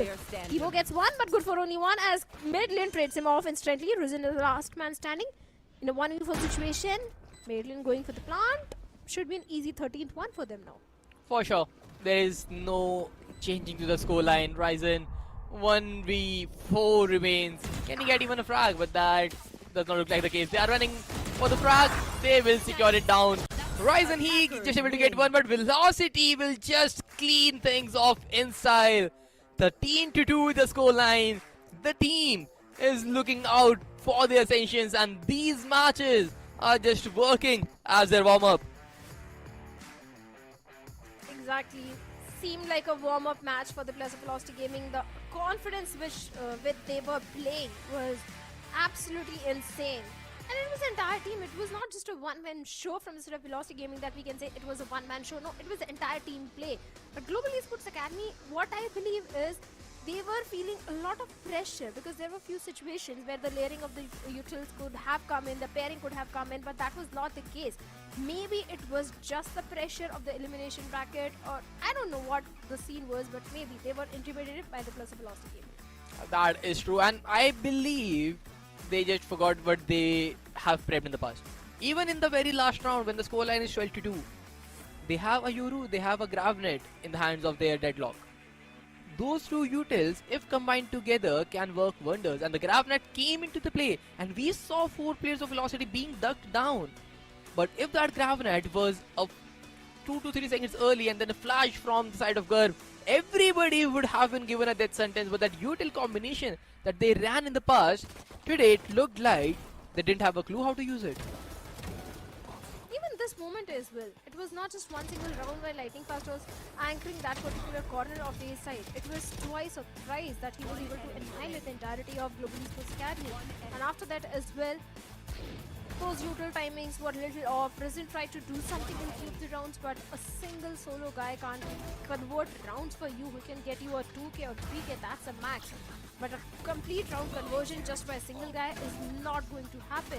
And mid lane with his low plays, everything was just perfectly lined up for the players of Velocity Gaming. And GEA, they had no read onto the players of ELT. One enemy remaining. Oh, it is true. But again, the thing is, this has to be the case where you expect Velocity, one of the finest teams in the South Asian circuit, to win this match. But Global Esports Academy, with the performance they have put up in the past, especially in this split 3, it does not look like it's the same team that have made it to the playoffs. It looked like they have lost the touch of the game entirely in just one day. Yesterday they fired in on cylinders, took down RNTX, but today it's completely looking lackluster. And this is a thing of concern, to be honest. It was just the pressure which I feel, because this is not the Global Esports Academy which we have seen in the past, like you mentioned, especially against the players Revenant XSpark, and this time they were just getting intimidated. But only one thing I have to say for the players of Global Esports Academy now, fear makes the wolf bigger than it actually is. So maybe they can come back much stronger whenever we see them next time, but this time the MVP has to be the Sova. The initiator himself, mid lane with 16 kills, 292 ACS, 3 first kills. Headshot percentage is going to be 20.0 and damage per round is 207. Just better. Overall, even if we look at the start of the game, Martin was the one who was making wonders. He just swinging out from the back lines, getting a double frags, and then from the other line of sight getting a double as well. Something you don't expect to happen very often. Because Madeline was having such great timing on whenever he swinged out. He was catching players off guard, he was getting timings right. And overall, he was the one who created such a difference in the first 2 to 3 rounds that Global Esports Academy was not able to make a comeback. I'm still keeping my fingers crossed that GEA is going to give a tough competition to the players of Velocity Gaming on the map of Lotus, because you always tend to prepare more on your opponent's strongest map. So maybe they are more prepared for the map of Lotus, but that we will see later on. But looking at the stats, Velocity with 10 first kills and Global Esports Academy with 5 first kills. Post plant is similar for both the teams. 2 times they got the side, were able to convert both the times. Global Esports Academy, not too many runs for them. 0 clashes, 0 thrifty, because it was clean rounds for the players of Velocity Gaming. That is true. Like, overall they didn't even need anything. Like, the stat book is pretty much clear that it was just a brutal frag fest and Velocity was the better team in the frag fest. They had no inconveniences whatsoever. Like, 13-2 is pretty harsh, to be honest, and overall it was a game where Global Esports Academy was not able to find a footing. Took too long to get the warm-up right to hit the frag shots, but Just a game they just want to forget. It's better they forget this one and move on with a fresh mind onto the next map. And looking at the player performance, 16 and 6 is where Medlin is with 292 AC and 3 first kills. Even the stats of UV are not that shabby. 11 and 13 is where he is with 241 ACS, 2 first kills, but he also needs the support of the teammates. Kibu was not really coming online. Even he doesn't have too many assists, so that means that initiative utility was also not on their point. Garb with 9 and 14, even Rizin with 6 and 12. Those paranoias were also not helping Rizin much. Caramel, the guy who has always been the backbone of Global Esports Academy, was also crumbling under the pressure today. 5 and 13 is where he is. That is true. Like Caramel, we had high hopes from him being on the attacker side of the first half. You have to be the lurker to find the timings, but the thing is, Velocity knew the playstyle of the lurk. It looks like they were prepared for the lurk, and Damara having that operator on the one side, blocking it down. The second wave of the anchor ship was Escaros Tripwires, and if they go down mid, they have Damara maybe peeking down mid, so all those avenues were covered. And then they went A. They had Lightning Flash with the Paranoia and Russ with the pop flash plays. Every side had perfectly anchor ideas on the side of Velocity, and neither of the players from Global Esports Academy had any thought process of how to break it down. I totally second that what you said. Yes, there was few problems from the side of Global Esports Academy. VLT had read Global Esports Academy like a book. They knew what sort of plays Caramel is going to bring in. And Damara was just having fun with the operator. Every single time he was getting the value out of it. That's the reason that we are not seeing Damara with too many kills, because he was sticking to the operator particularly. But the next map is going to be really important for both the teams. It is the map of Lotus. The operator supremacy have to strike back, or if Velocity Gaming maybe try to pull a different combo altogether. Of course, why not for the experiments? But GA, they still have a fair chance to get ahead to the grand finale. But will they be able to make a comeback? We'll find out after a very short break. Here we go! What's this?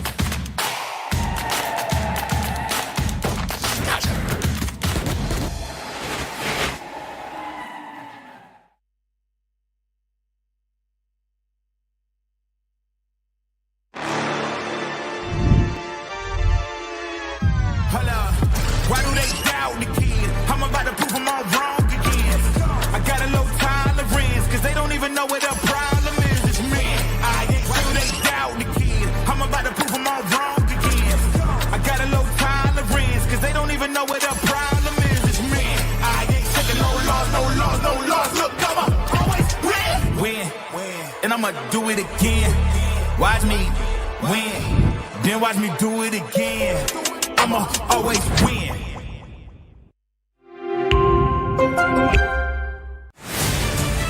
To live your life the way you want. Compete like the toughest challenger. Dance like there's no tomorrow. Celebrate every second you are alive. Life has no rule books, but we can give you a stage.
Parisco. Got them all blood, but I can't come.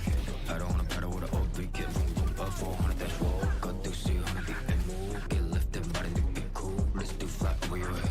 Body got another on me. Oh, that one. Telephone cut that right. Shout out my son for the rain though. I don't want cut my eye. Running fist fire, scared no rest.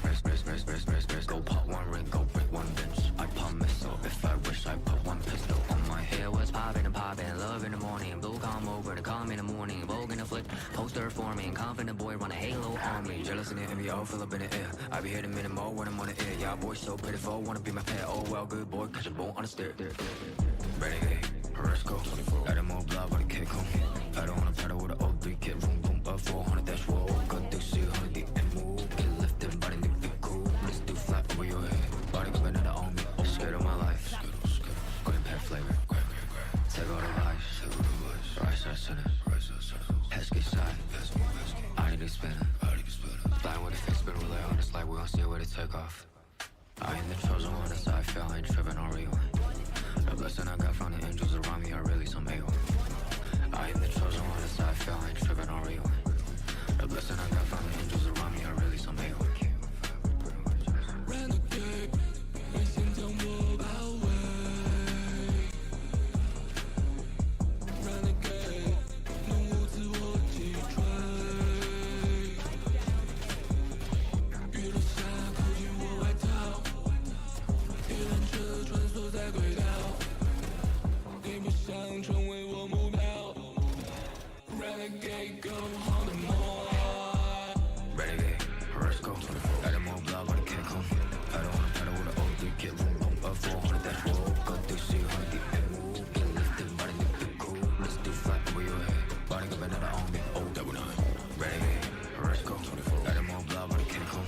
I don't wanna pedal with an old 3 kid. Boom, boom, up 400, that's roll. Got to see 100 and move. Get lifted, body to be cool. Let's do flat over your head. Body got another on me. Oh, that one. One enemy remaining.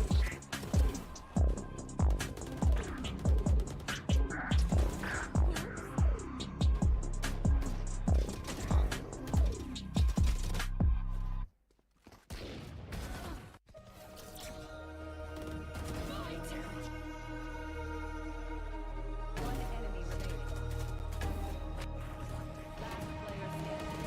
I'm out here in the cold night. Running till I barely feel my feet. Wanna see it through my own eyes. There's no going back, and I'm not afraid anymore. Cause I know I'm gonna be the last one standing. Yeah, I'm not afraid anymore. Yeah, I don't wanna wait anymore. I'm ready to fall. I'm ready to rise up. I will do what it takes. I'll run blind straight into the flames. Watch me burn.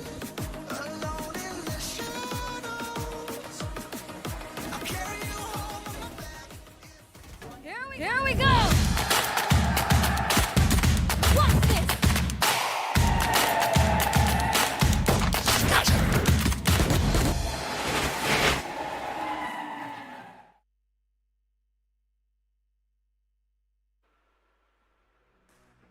You guys are watching OMEN VALORANT Challenges South Asia 2025 Split 3 playoffs, and the matchup between Velocity Gaming and Global Esports Academy seems like a complete one-sided domination on the map pick of Global Esports Academy. But joining me on the desk this time for the second match is going to be Scared Yet. And Scared, the first question I'm going to ask you is your It's prediction a for the VLT next 2-0. one.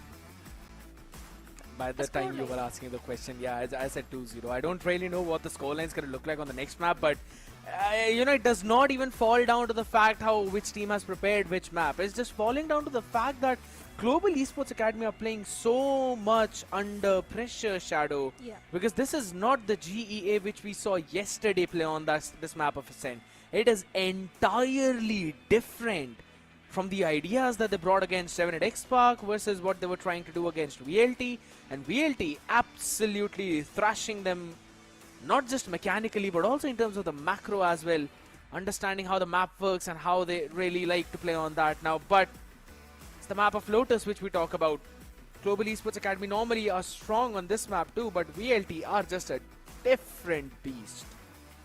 Yeah, totally. They have lost onto the map of Lotus only one single time. But Global Esports Academy, they also played against the players of RNTX on the map of Lotus, and it was a close affair. If I'm not wrong, it was a 9-13 scoreline in the favor of RNTX.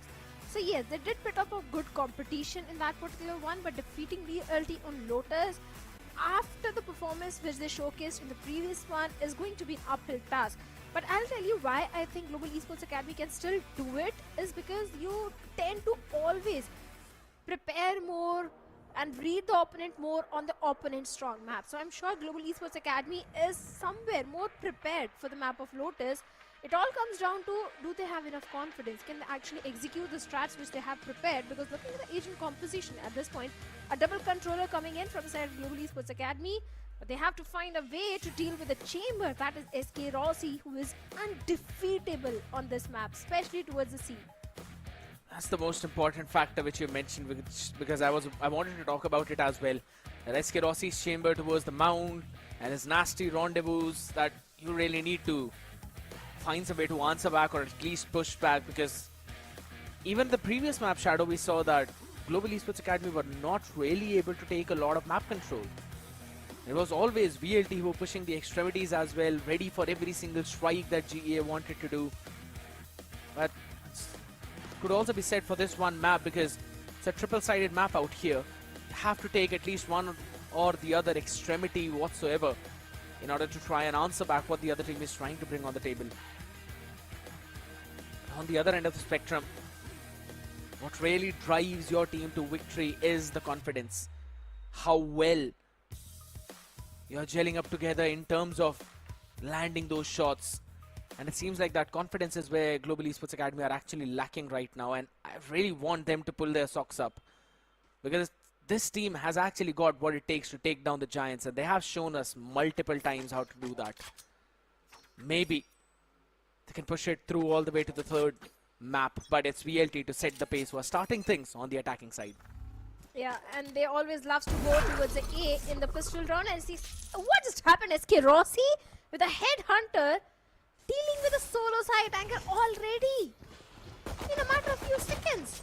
It's like they were aware that Caramel is going to be in that position. It's a very easy plan for them now. It's a very standard position for most of the players to hold down. Passive angle from A. Just probably jump peeking out there. SK Rossi found the perfect timing. And he's just going to target practice. Every one of them is being taken down. Finally, Curve answers back though, but it's a consolation that he grabs as VLT storm their way through another pistol round. Exactly. Once again, an important round for Global Esports Academy has been lost. They wanted to have a good kickstart on the map of Lotus, and that pistol round itself was a really important one for them, but seems like that didn't go in their favor. But I do see a Sheriff investment from a Sheriff Caramel and a shorty from Risen. Let's see if they can do any sort of an eco damage, because the Campbell stack is towards the A. All the 5 players towards A. But look at SK Rossi. Oh my god. And he already gets What? Caramel. Second time. How did this happen? Through the Viper's wall. Right there. And look at a stun as well. Picture perfect from Russ. Just demolishes this stack. Not happening on their clock. Another martial shot. It's another 3K for SK Rossi. And guess what, Shadow? This dude is just 1 point away from a tour de force in round number 3. That is one of the most expensive ultimates out there. I don't know, man. Global Esports Academy, they have to pull up their socks, like you said. This is going to be a really, really important round for them. If they lose this one, we can safely say that we are having a deja vu moment of the previous round. Because previously also VLT was able to convert the bonus round, and this time Global Esports Academy has to stop VLT if they really want to fight or have a good fight against VLT. This time going all the way towards B. A good paranoia on the back of it. UV gets trust. The Mara gets a trade onto him. Being second one, Caramel. Everything is going in the favor of Global Esports Academy. It's only Maidlin, the last man standing. Can he do something? He gets one. 1v3 converted to a 1v2 situation. But still an uphill task. He's got the Bulldog. And Garv and Risen, they both have the rifles. Bulldog versus rifle in a 1v2 situation. But Just he's a gonna small have prowler. the advantage as well as soon as he goes in for this plant, because both Garv and UV are towards the A link.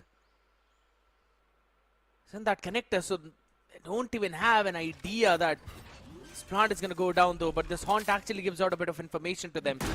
It's gonna stick this plant down and send out a prowler to check out the angle towards the CT. The door opens up. They're both popping in from the same place. Reposition. Chance has been given. Picture perfect. Peak needs to be on time, and it absolutely is. Global Esports Academy. Not reliving their past, learning from the mistakes, and converting their buy round. Though they lost 3 rifles in the process, Shadow. So I'm not quite sure if Okay, they try. they're going to be super happy about it. Our turn. Let's be honest, Kier. What happened in the previous map, it was really important for Global Esports Academy to stop the players of VLT from converting the units round. At least this is going to give them the confidence boost which they are looking for. Yes, it was a costly round, economically wise, agreed, 100%. But still, a round conversion was really important for them. A full buy for the players of ELT, and this time Skirosi is going to play on the Tote Force. That's where a shorty investment coming in. You want to From his play? side, Let's Stinger play. and a Guardian. And few rifles towards Global Esports Academy. A fast execute towards C is what they're hoping for. What was Caramel doing? That was again very unconventional for him though, but eventually he just got surprised out there. Did not really anticipate the pace coming in from the other side. Spike planted. Was taken down in an instant. Now it's a 4v5. Control over towards the waterfall. SK Rossi's got the Thor, the force. It's just gonna break all of them now. Closing the rendezvous. Prowler being sent out so that he can set himself up back on that angle too. All the players inside the smoke are now gonna decide to just duck tails, run back to safety as this round is over. It's not going in for them. Rossi's gonna be sent back by that paranoia. Gonna push out forward. Still tries to do it. Eventually will be shut down. Pull it to his dome. But things are falling apart for Global Esports Academy. Most certainly are. 3-1 in the favor of Velocity Gaming. And out of 4 rounds, correct me if I'm wrong, I think 3 times, Caramel is the first one to be picked off. And Caramel is the guy who has always been performing really good in the map of Lotus. I think VLT has found a crack in the defense of Global Esports Academy. Find a way to shut down Caramel. The round will obviously follow up. Once again, going for a fast execute towards the A. 2 side anchors already towards the A. But this is just a fake. If you notice, at the approach of Velocity Gaming, they are quite spread out on the map. They're not committing to the A side. They're trying to create few question mark to pull out rotation. But look at that. So Oh my close, God. so close, Madeline. That could have been a knife. Very well could have been though, but lucky that he's still living to tell the tale for another day. Caramel down to just 9 HP now. He's going to be overwhelmed yet again though. Spam from Damara. It's really connecting out there. C-side yet being taken one more time. Global Esports Academy, their setups have not really been working and their C retakes haven't been that functional. But one good thing is this time they've got some of the utility to play on the back of the paranoia being sent out a bit too late. Still delaying out their push. There's a lot of people on side out here. The back and forth trade still going in, this time in favor of the Academy. Aftershock to try and delay that push a bit more. Got to go in for the double peek through the smoke. Damara, Rossi, answer back. Only for UV to land in a shot. Caramel pushes out. Here's the reload. And the 9 HP Bucky Dream still lives on. Good retake from GEA. One thing is clear. If Caramel lives, the round will go in the favor of Global Esports Academy. Although this time the hero was UV for sure. But let's see. Overdrive and Nightfall towards the side of Velocity Gaming. 2 major ultimates to get the 4th one. And the only win condition which the players of Global Esports Academy are having is the Viper's Bet and the Showstopper, which is just 1 point away. Global Esports Academy have finally called for a timeout because they need to find a way to get more rounds converted in their favor. The good thing is the 2 rounds which they have got are in the defense. So yes, if they get at least 5 rounds in the defense, they are good to go. But one thing is also there, BLT's defense is also super strong on this map. One of the strongest, if I must say. Yeah. That is on the back of SK Rossi on that chamber. He's always there, pushing the limits. And that's the fun part about it. Mostly he's going to be on the C side, but then in 1 or 2 rounds in between, he will switch his setup. He will sometimes push out of the A by keeping his strip on the connector through the breakable door. They will not break the door, by the way. So he's got extra few seconds to try and run away. Or sometimes it's just going to put that trip in tree and then push out. So there's many iterations of what he would want to do. So that half, it's not going to be easy for Global Esports Academy to deal with. So really want to get as many as possible right away. Paranoia though. Absolutely beautiful. From Ryzen was able to catch one. Garv down to 1 HP. Still trying to catch something. Rossi answers back. And combine it with Rus. These old pals were wreaking havoc in Pacific. Now are wreaking havoc in South Asia. As it's down to a 1v3. And a dream for UV. Gets one. That's a good start. The snake bite goes in, can get the second as well, maybe. He missed. And SK Rossi crouched and took down UV. A 4th one for the players of Velocity Gaming. Seems like even the timeout is not working for the players of Global Esports Academy. And now they don't have enough creds to go for a buy. It's only a Bucky towards the side of Risen. The Showstopper is their best possible bet. If the Showstopper gets the value, only then they can get the 3rd round converted in their favor. Otherwise, we'll see Velocity going for the 5th one quite easily. Look at Rus. He's 2 and 3 and his Rolling Thunder is just 1 point away now. The fact that most of the points that he's actually got happened from the plants is absolutely nasty. Right now, Caramel still gonna struggle out there. Damara just hops on through on that Neon while the rest of the cavalry deals with it. Joe Bosch is taking space on the other part of the map, though. Will be taken down by the paint shells. Not quite sure as to why he wanted to jump inside the Seasonade. But that has given a chance, which Rus is stealing away from the other side. Will be taken down though. Kibo hops and up, takes him down, and the Showstopper does not get any single value. Lightning fast on the other end strikes back. It's the 5th round up and coming. VLT have not only won the previous round, Shadow, but also forced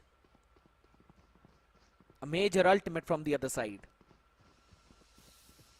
Exactly. That Showstopper was really important for the players of Global Esports Academy, the only win condition which they had. And now, Rus Rolling Thunder can come really handy for the players of Velocity Gaming in this one. Steel Garden still there towards the side of Caramel and Viper's Pit, towards UV. A stacked up side, in fact a triple stacked up side. And Velocity is reminding me of Paper X. Complete W Gaming is what they're showcasing us on this map. Every time going for those A hits, Damara goes super aggressive with that fast lane. But this time there is a change of pace. Could be the reason that 2 ultimates are there towards the side of Global Esports Academy. And Rus has got the Rolling Thunder. They just need to find a timing to use that. A good reveal though. With the taunt, the Prowler goes in, and finally the Rolling Thunder is there on the back of it. Damara goes aggressive, getting one and maybe get the second as well, but second has been denied by UV. Numbers have been equalized. Viper Split is still there, Steel Garden is still there, but Russ going for the plant, and that has been denied. The snake bite denies the plant, and Garv gets a timing onto SK Rossi. Can possibly be a third one for Global Esports Academy now. They can. They've also got the Steel Garden to invest in. They will go in for that investment as well. Fast pushes himself off from the harm's way, but he's the first one to be taken care of. Russ spam down. A lovely jump peek.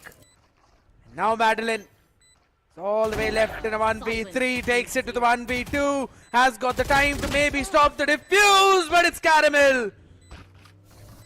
Stands up to the task. And gets that pick at the very last. Will win out the round for his team. Global Esports Academy are still in the fighting distance. This most certainly are. This round was really important. And the way they played this particular one was quite fantastic. A much needed one. And it all started by taking down Damara. If Damara had got the second pick also in that situation, the round would have gone in the favor of Velocity Gaming. But shutting down the aggression of Damara was really important, and they did so. And now, I'm out of here. since the round was not that clean, it's not a full buy for the players of Global Esports Academy. Once again, the weaponry advantage towards the side of Velocity Gaming. Viper Spit is there towards UV, and that's the only ultimate which they have. A slow approach once again, and a triple stacked up side towards A. Fact is, UV is using the Phantom, while Ryzen has the Judge.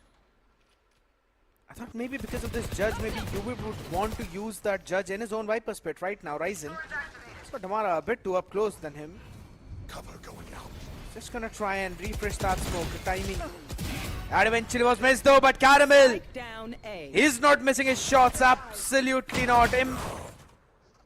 One enemy remaining. Picture perfect on all of them. The 3K now. This round goes for Global Esports Academy. The hold was impeccable. And VLT's A hits have now been stopped. So 3 rounds now. Are they going to pivot towards the C?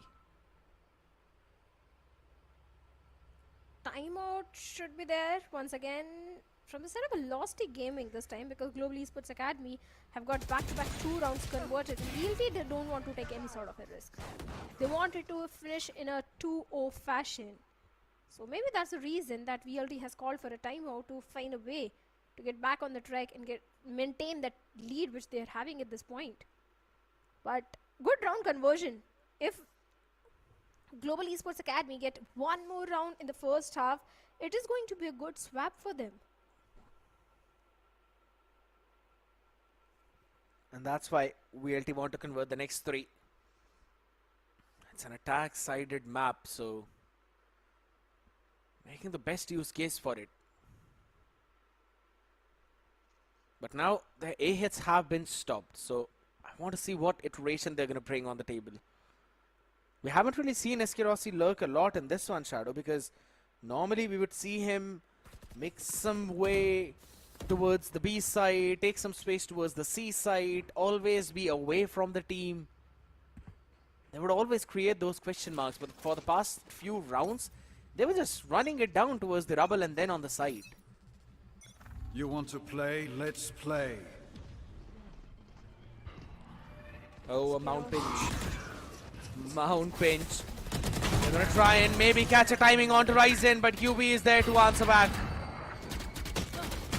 The door of the force catches absolutely no one. Garv with the reposition. He will survive out there. That settles 1 for 1. Or 2 for 1 rather. Yeah. The most advantage still maintained by the players of Global Esports Academy.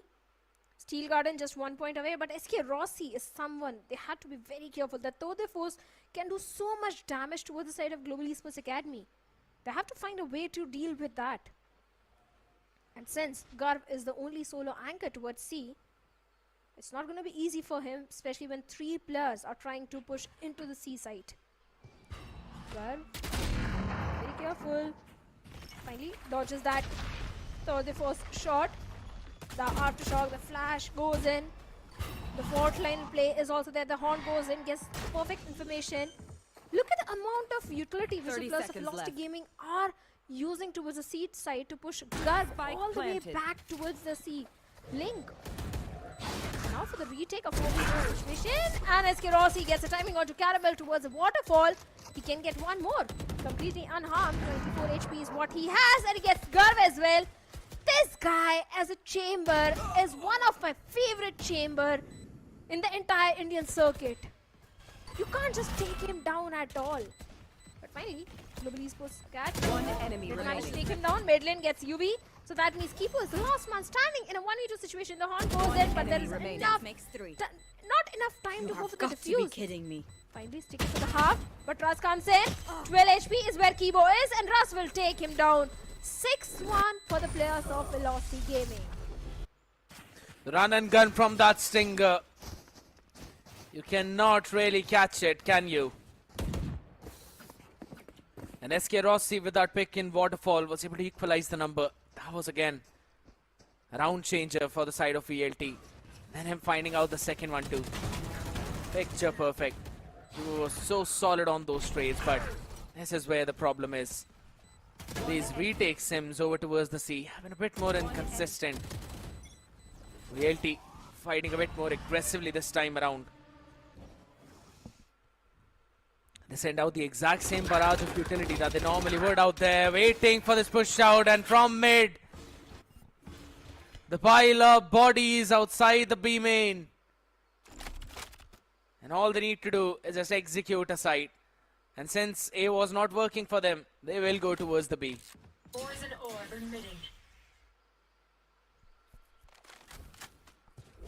Major ultimate towards the side of mid lane, the Nightfall. Be the game changer for the players who lost the game. You can reward them with the 7th one. But the Mara goes super aggressive and this time gets punished by UV. Face your fear! The Nightfall being invested, but UV dodged it completely and gets a timing onto Lightning Fast. Can get Brilliant. the gun. No, but Russ shuts him down. The Steel Garden also being invested by Caramel. Last And he gets player standing. onto Medlin. Spike down. 1v2. C. Spike not in hand now, but SK Rossi has got the headhunter, and the classic of Russ will wrap things up. 7-4, Round before the switch. and an impeccable one at that too, because you do not have the Nightfall for this one round, and neither the economy.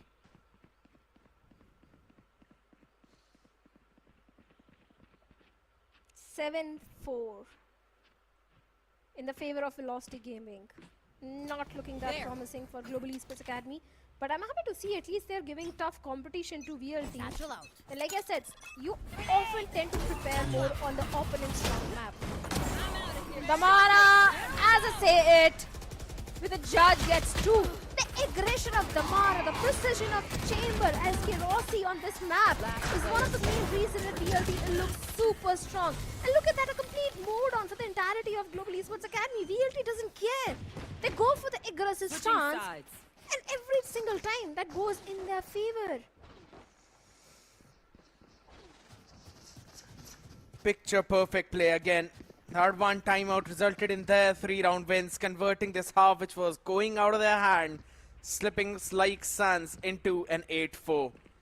Grabbing that perfect opportunity, and at the same time, all the people out there can grab a perfect opportunity of getting yourself the Omen Max 16, as it's a new standard for gaming performance, and it's your best friend if you're a Valorant esports enthusiast. It's got the Intel iCore Ultra 9 processor, also got the 16GB NVIDIA GeForce RTX 5080. And the best part about it, it's got the Tempest Cooling Pro, because you will feel the cooling just like how you would in your PC. This all comes with massive bank options as well, major discounts out. Scan out that QR code or visit your nearest HP World store out there, people, to grab this opportunity. As VLT, they tried to make a big brain play fake out there. Shadow opening the door, seeing that there's no one on mound. Right now, it's SK Rossi firing some nasty shots out there of A, and then TP's out, Shadow. This is the TP that I was talking about. That mostly is going to be towards mound, but sometimes he's just going to play so far aggressive towards the A that becomes problematic. See, for now, completely left open. Should be an easy plan for the players of Global Esports Academy, but the main problem is how they're going to play the post plant, because they don't have anything for the post plant. Not much util is there. Ball tripped. Yeah, that's a Double lurk. A double lurk 30 play coming seconds from the left. set of Velocity Gaming. And triple lurk, in fact. triple, yeah. But I like what Global Esports Academy are also trying to do, wrapping it around all the way from B, trying to catch a timing. They know where Russ is. If only they could land in the shot. Oh my goodness, it's all open. But Caramel had the perfect opportunity now. It's just in an awkward angle though, but UV! Everyone was flushing in his direction. And he stands strong as he gets a 4K in this round. My guy just turned into an absolute blessing for GEA. 8-5. A much needed pistol round went in the favor of Global Esports Academy. Now Global Esports Academy do stand a fighting chance against VLT. They can go for an equalizer. All they need is just to convert the entire eco round and the bonus round as well. But let me tell you, Scared, it's not going to be easy at all, because VLT is known for those eco conversions. Especially the Mara. This guy always goes for the Bucky buy, and once again, the Bucky is there. So yes, Global Esports Academy has to find a way to first of all shut down the Mara. Once again, going for the C-mount control. A double stacked up side where Russ is just ready with the fault line. The paint shell goes in to clear some space. Gar, last pack, trying to get some entry. Can he get something? He spots one. And Caramel gets a timing onto Russ. It's only one side anchor left to deal with. That too is all the way on the back of the waterfall. Should be an easy plant. But Global Esports Academy actually pushing the spawn. Gets one, but Damara with the Bucky gets a trade. But Risen will be there to get a trade onto him as well. A 2v4 situation for the retake and make it a 1v4. It's only SK Rossi left now. Adieu. Maybe he can deal a bit of damage out there. Still got 5 bullets.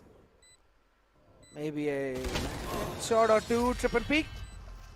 Or rather a triple face in front of him. Couldn't really do anything. Smooth rounds for GEA. And looking at their economy, maybe they can invest into a couple of more weaponries and give a decent fight to VLT. There's a possibility. Garv, he's always looking like a very different beast shadow whenever he's playing Raze. I was having this discussion as well with Pardus, mentioning that the confidence of this lad on this one agent is miles ahead and what he's trying to do on a Neon. And his team needs that confidence right now if they want to make this comeback on this map. Yeah. If they convert the bonus, they can definitely go to an equalizer. So this round is of prime importance, but the Mara gets Caramel. So many times Caramel is the first one to be picked off. Maiden also gets timing towards Gun. Seems like the bonus conversion is not going to be there. It's only the judge in the hands of Kibo that can be the game changer for the players of Global Esports Academy at this point. The utilities are there from the side of VLT. On the back of the Viper ball, trying to scale up. Global Esports Academy. The horn goes in. A good reveal towards Tree. And despite that, Risen offensive timing onto Madeline. One angle completely left unchecked. No fighting chances there, but Russ is going to deny everything as he picks off Risen and Kibo and Damara, the last player, UV. A 9th one for the players of VLT, still in the lead. Go. Converting the buy round as well comfortably. Everything going according to the script. How it was supposed to happen. Madeline as well. I mean, getting that pick on Garb, it would be so unfortunate for him. It's last second before that door closed. And eventually, he's now left just with the Bucky in hand. The rest of the team is actually going in for a full buy. I'll find you. Couple of key ultimates coming up pretty soon out there though, but VLT, now they're slowly showing their cards. Controlling the rubble and also pushing out the mound at the very same time.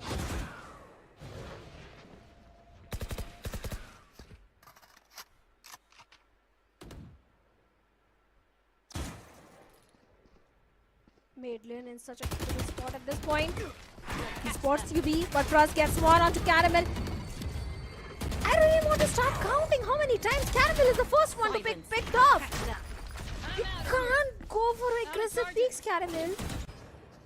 A 3v3 situation and Global Esports Academy. Kibo gets a timing onto the Mara.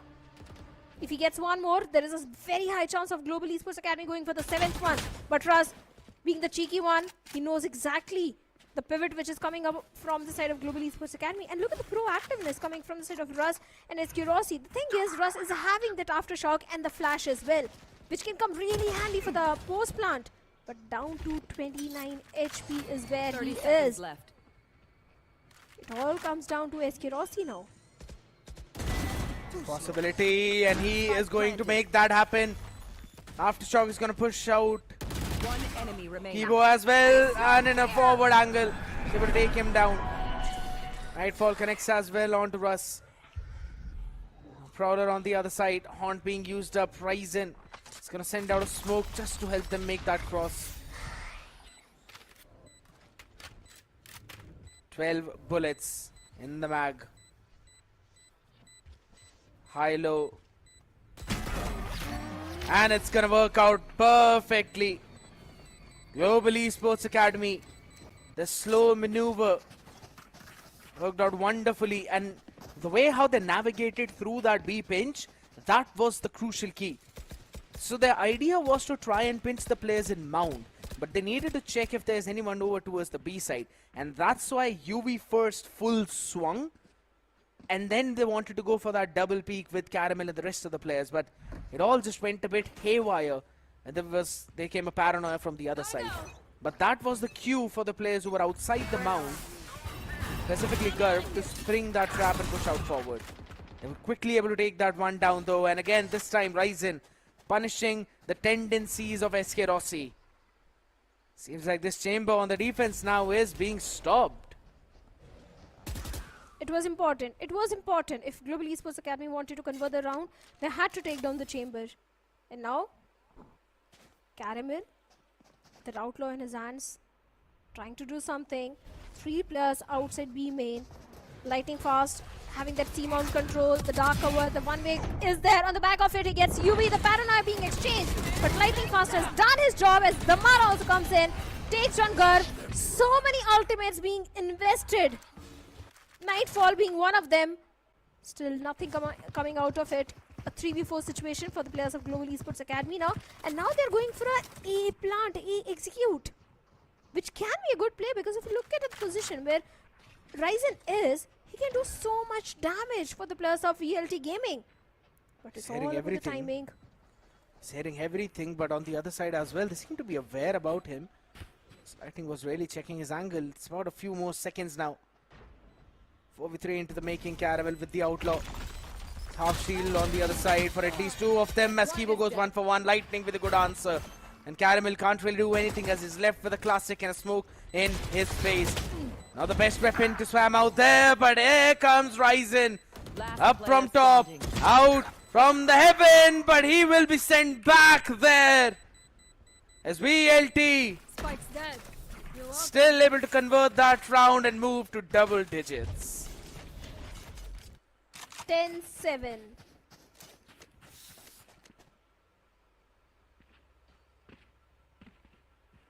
I don't know whether I should appreciate the players of Global Esports Academy at this point or not, because I'm happy to see they are giving a tough competition to the players of Velocity Gaming.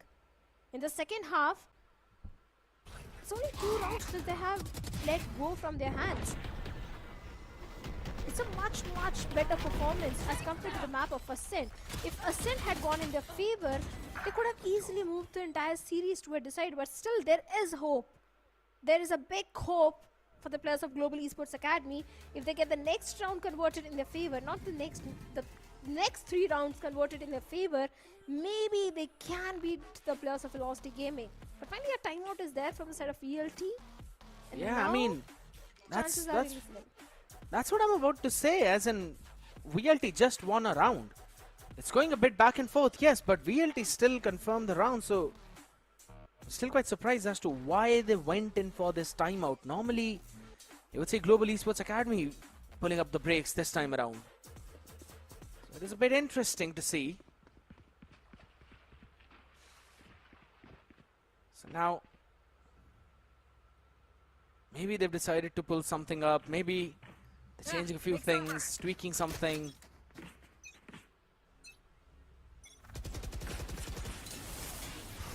Of a different neon wall being sent out. So only to again set up SK Rossi out there on the aggressive angle towards Rubble. That is also where Global Esports Academy want to push.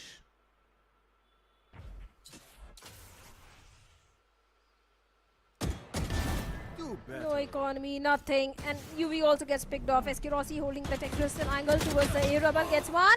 Can he get the second as well? But seems like he was way too optimistic. And Gurr actually shuts him down. But still, no economy. Finally, one single weapon recovered. Kibo with the Bucky. And a complete mow down from the side of the Mara. He gets one. Caramel gets a trade onto him. A 3v3 situation is still there. Could be possible if Ryzen gets something with that rifle. Look at that fast. And completely unaware Ryzen. And Kibo has been picked off. Caramel gets one, but good for only one. That was such a cheeky play from the side of Lightning Fast. I wanted to ask as to how the heck did he get where he actually was? Same That question. without Caramel knowing anything, and it probably seems like it just slipped past through every kind of defense. There was no sheer wall placed behind them, so I had no clue that he was eventually there. He was all the way outside of the C mount to make that play, while the rest of the team were fighting out. And the due diligence was picture perfect. One of key ultimates up and ready. Showstopper, Viper spared, Steel Garden 1 point away. Lightning Fast is going to be facing a lot of problems on his face right now. Sends out a Paranoia. There's the Spring Trap that hits him. The Showstopper being ready. Sent out. Garb good for one, but Lightning catches a good answer. The advantage is there, and maybe the map point as well. As it's down to a 3v1, and SK Rossi is pushing off A, and he's going to be sent back just as quickly.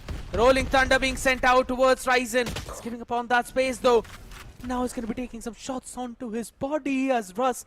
But that anticipation was absolutely insane. Almost Ryzen catching that one big stray onto the Lightning Fast. Opening the door as well, now creating question marks. I love what he's trying to do, Shadow. Because now every single point on map is a big question mark for VLT. I have no clue where he's going to be coming from. The smoke kind of gives it away. Yeah. 30 seconds left. And he doesn't even have the HP also. Scared.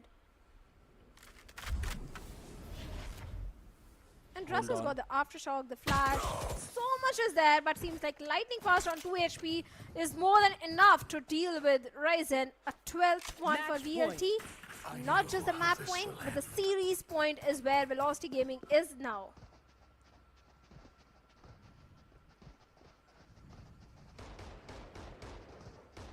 Seems very difficult. The Showstopper is also off. They've got Steel Garden.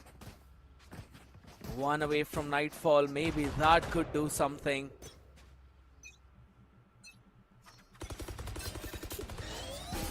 It's an absolute struggle. Maybe they can try and survive. They need to play together. As long as Rossi stands there, that ain't happening.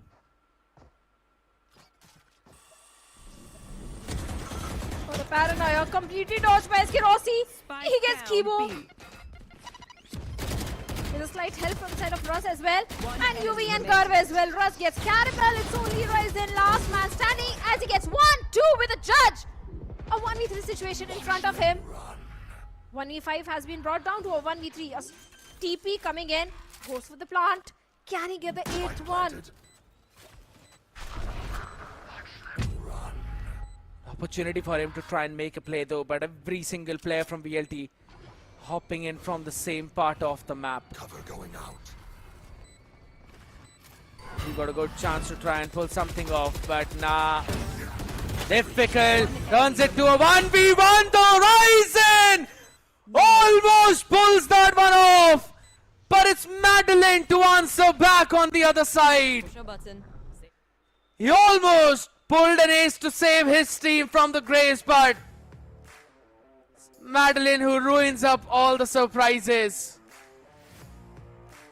A nasty play, but an impeccable performance from VLT.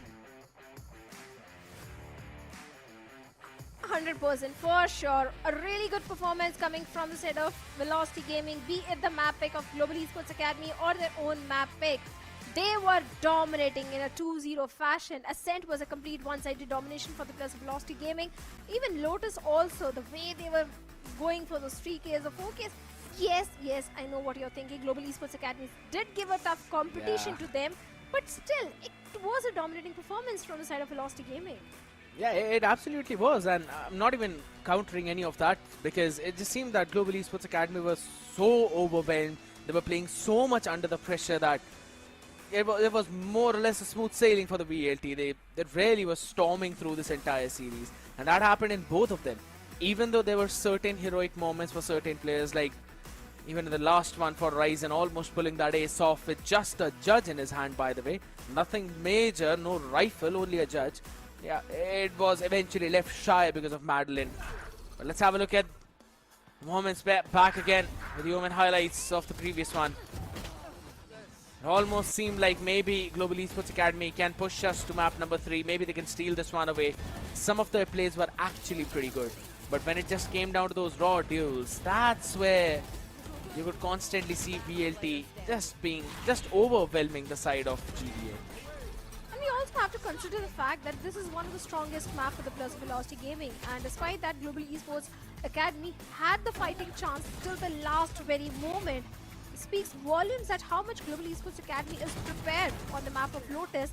It was just that Ascent, maybe they were feeling too much under pressure.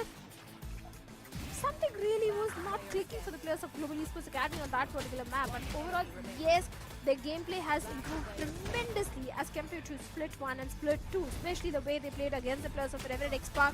Every Global Esports Academy fan was anticipating that something similar they're going to replicate against the players of Velocity Gaming, but seems like that didn't happen at all. Maybe in the future we can see that happening again. But Damara, lightning fast, SK Rossi. SK Rossi has always been fantastic on this map, especially with those Tour de Force shots or headhunter shots. True. It's been very crispy with that. Though I'll have to say, as compared to the previous few series, this time around we could actually see him struggle a bit against GEA. Seems like they actually had some ideas in their mind in a way to stop this man, right? And at least try to pull something off on this map of Lotus. It was a bit more better as compared to the previous map. But yeah, all in all, SK Rossi still gets the MVP for this one. Even if you try and stop him down, he still will prevail. That's how solid his chamber has been. Well, certainly he was 26 kills, 335 ACS, 5 first kills, 206 damage per round, 30.6% headshot percentage. Perfect stats are being showcased by SK Rossi, and that is always the case whenever he's playing chamber on the map of Lotus. He's undefeatable, but I'm sure there is someone who can defeat him maybe in the future, but for now he's one of the best chamber we have. But looking at the team performance, 15 first kills for Velocity Gaming and 5 for the players of Global Esports Academy. Post plant is also looking really strong for VLT. Reminds me one of the previous matches for S8QL as well, where they had what, 15 out of the 17 first bloods, or rather something along the similar lines. So VLT just dominating in that department too. And that's the strength of this team. The moment they get that advantage, they will convert the rounds. They seldom drop it. And we could clearly see that happen too. And all in all, pretty solid performance coming in from the side of VLT. Most of the show was being stolen away by SK Rossi. But for Global Esports Academy's side, UV was the man who was having a pretty solid last stand at multiple moments. Ryzen as well on the other side was able to become a hero at least for one round. But that is all that could eventually happen. The rest of the players, yes, a bit on that struggling win. But I feel that it's more about the confidence shot though, apart from anything else. Garv just 10 and 17 is also one of the reason Global Esports actually was getting shut down. But the match MVP is also SK Rossi with 33 kills, 237 ace kills and 5 first kills. Headshot percentage is also going to be pretty high, 29.9%, and damage per round is 170. This guy always performs really well whenever he comes in. And even today also, it was a complete SK Rossi show. And the fun fact about that is, Shadow, now with this, they have become the second finalist, or rather the last finalist for Split 3. That means they'll be taking on S8UL tomorrow. It's going to be so fun to watch. And they also sent Global Esports Academy down in the lower brackets now. So .exe would want to win against that team to try and make sure that they solidify their place as well in the top 4 of the Ascension playoff qualifiers team. Because I'm pretty sure S8UL have barged in. Revenant XSpark were already there, considering their dominating performance back from Split 1 and Split 2. And VLT, yeah, the consistency still is there. Regardless of what happened in the LAN, they were still there, at least on that 3rd place. So they still got a lot of split points after that, circuit points after that. And even now, they're at least in the top 2. So we have 3 teams already, and now it's all down to 1 spot. Yeah, and tomorrow's matchup, like you were saying, S8UL versus Velocity Gaming. Revenant XSpark is not here only because of S8UL Esports. So tomorrow's match is going to be really important. But before that, we have something more important for the audience. That's a interview on the Hindi desk. So directly let's head over to the interview. Yeah. So again, straight off the bat, ये अगर आपके पास chamber के साथ ज़्यादा फ्रैग्स हैं, why not chamber of any other map? Like SN पे भी तो चेंबर चलता ही है. नहीं मतलब वो सिर्फ एक प्लेयर को फैसिलिटेट करना हो जाएगा ना, तो पता नहीं. I mean we might bring it out. ठीक है, these are the conversation that are going on, so you might see on different maps also. But अभी के लिए हम comfortable है जो भी हम agents खेल रहे, role खेल रहे. So I think it's going good according to the practice. Let's see अभी आगे अगर requirement है तो हो जाएगा. हम कुछ कुकिंग कर रहे, देखते हैं. ओके, फॉलो अप बस यही है कि वो जो कुकिंग है, S8UL के खिलाफ कोई नया मैप दिखने को मिलने वाला है या फिर लोटस द ओजी वो ही रहेगा मैप पे कभी भी? सब दिखेगा. कल सब कुछ पता चल जाएगा. बट सेम तो नहीं रहेगा. It's up to them also. अभी क्या कर सकते हैं. राइट, ठीक है. मैं थोड़ा सा क्वेश्चन है, बिल्डअप है. सो ऑसी, आर यू फॉलोइंग वो जो चैंपियनशिप पॉइंट डिस्ट्रीब्यूट हो रहे टीम्स के बीच में कि कौन जा सकता है एसेंशियल क्वालिफायर्स के लिए? What do you think? क्योंकि ये तो मसाला बन चुका है अभी स्प्लिट 3 के अंदर. कोई कोच कुछ भी हो सकता है अभी के लिए. व्हाट डू यू थिंक, कौन सी 4 टीमें होंगी? आपके जहन में क्या नाम है? मसाला तो चल ही रहा है अभी, क्या बोलूं उसके ऊपर. बट आई थिंक 4 टीम्स वही .exe, हम, S8UL और RNT. But masala is constant. Masala is constant, ठीक है. Spicy food, we all love that. But हाँ, मूविंग फॉरवर्ड, एंड जब हम ऑब्वियसली कांग्रेचुलेट कर चुके हैं, अब आपने बोला कल पता लग जाएगा, और क्या एक्सपेक्ट कर सकते हो? डू यू थिंक S8UL आप लोगों को हार्ड काउंटर कर सकते हो? क्योंकि भाई लोटस तो आने वाला है, शॉर्ट 17 बार खेल चुके हैं आप लोग. डू यू थिंक कल एक और लॉस देखने को मिल सकती है, या फिर you are just mentally prepared? देख लेंगे. देखो, विन लूज अभी कोई नहीं बोल सकता भगवान को छोड़ के कि हाँ भाई कल तू जीतेगा. मैं भी नहीं बोल सकता, बट मैं प्रिपरेशन कर सकता हूँ जीतने के लिए. अभी वो लोग भी मेहनत करते हैं, हम लोग भी मेहनत करते हैं. Even they have 24 hours, even we have 24 hours. So it's all up to की who works the most to have a highest percentage to win, and who can show it better on the tournament days. Because you can be a scrim warrior, and sometimes in tournament if you cannot show that, then kya hi fayda. So win or lose is anything can happen. It like a coin toss. It's all about you trying to work your favor to win. तो हाँ, S8UL तो counter करेंगे शायद, but हम सब counter already ले चुके हैं.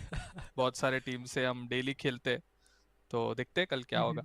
अभी ज्यादा ओवर थिंकिंग नहीं करेंगे कि वो लोग क्या करेंगे.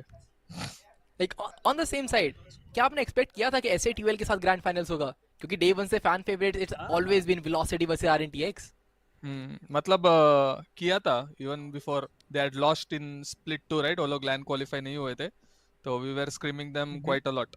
So we could see how good they are, and we have played almost all the teams in VCSA, right? So We know the potential they have. Maybe not everyone doesn't know जो game के बाहर बैठ के देखते हैं live stream, but since we have played them multiple times, scrims या जो भी है, kind of expected. Like I was predicting all the games this week, कौन जीतेगा और वैसे ही हुआ है. तो हाँ. चलो आपके पिकम्स बढ़िया गए, बट गेम के रिलेटेड बहुत ज्यादा बात होगी, फ्यूचर के रिलेटेड भी बहुत ज्यादा बात होगी. फैंस वेट करते हैं रॉसी इस मूवमेंट के लिए, बहुत ज्यादा वेट करते हैं. तो एक दो लाइन अपने फैंस के लिए एंड कल के लिए भी कि वो आपसे क्या एक्सपेक्ट करें आपकी पूरी टीम से. मेरे से तो कुछ मत एक्सपेक्ट करो, ना गाली दो ना प्रेस करो, मस्त गेम देखो, एंजॉय करो, support the team, leave me alone. Thank you very much. And जो भी प्यार करते हैं fans, they know I love you guys a lot. बाकी लोग के लिए क्या ही बोलूं कि कुछ है नहीं बोलने के लिए. So for fans who genuinely love and support me and my team, I really appreciate you guys and know that always. Everyone loves you, Rosie, trust me. But yeah, thanks a lot for joining us and congratulations for the victory. Looking forward for tomorrow. Thanks a lot. Thank you. Bye bye guys. Thank you for having me. Bye bye. Bye bye. Have fun. I like the fact how Shivansh mentioned that at least someone's got their pick'ems right, because I absolutely did not. You did not, Shadow, I know. And every single one was just losing after all of those upsets and upsets. But this is the fun thing, right? We've always been mentioning about S8UL's improvement, and SK Rossi also confirmed the exact same thing. That this team has got a very solid potential, and it's apparently a coin flip now over what's going to happen tomorrow. So that's going to be the most crucial one. But since we're already on that discussion, let's have a look at the playoffs updated bracket as well, because it's the grand finals between S8UL and VLT, and to decide who's going to be at the third place or the second runner-up, we will also have .exe take on Global Esports Academy. A big leap, Shadow, from the Academy lineup regardless of their today's result. Of course, there is a definite stark improvement in the gameplay. Tomorrow's matches are going to be really, really important, especially .exe versus Global Esports Academy. That matchup is really important for both these teams. But talking about the second matchup, S8UL versus Velocity Gaming, this can also be a really intense one, because if Revenant XSpark is not in the playoffs, it's all because of S8UL Esports.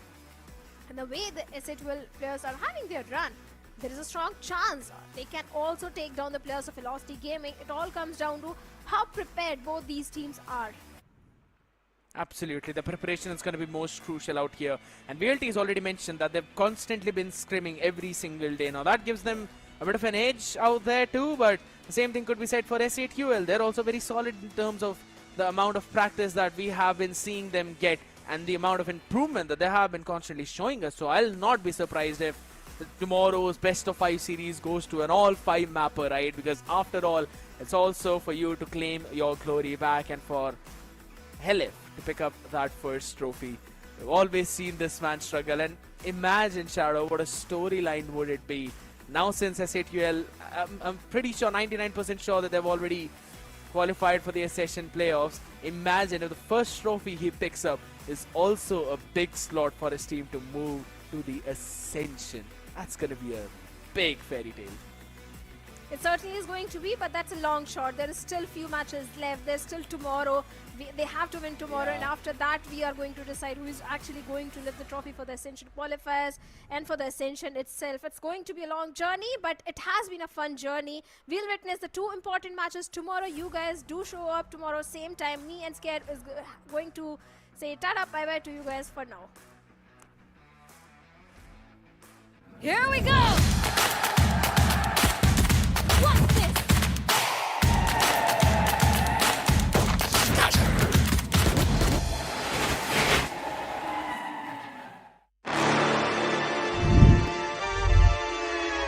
Hold up.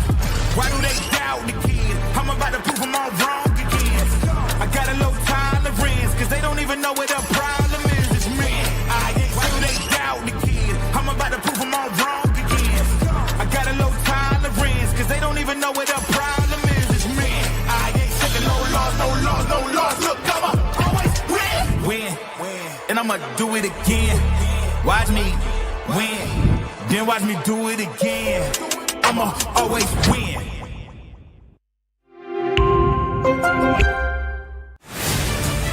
To live your life the way you want. Compete like the toughest challenger. Dance like there's no tomorrow. Celebrate every second you are alive. Life has no rule books, but we can give you a stage. Let me welcome you to my legion. If you mess with us, we gon' put you on a t-shirt. Never take a day off for some leisure. Squad's always up, this teamwork, stream work. Chalo fir aa jao sare, ek ek mare fir gole gare.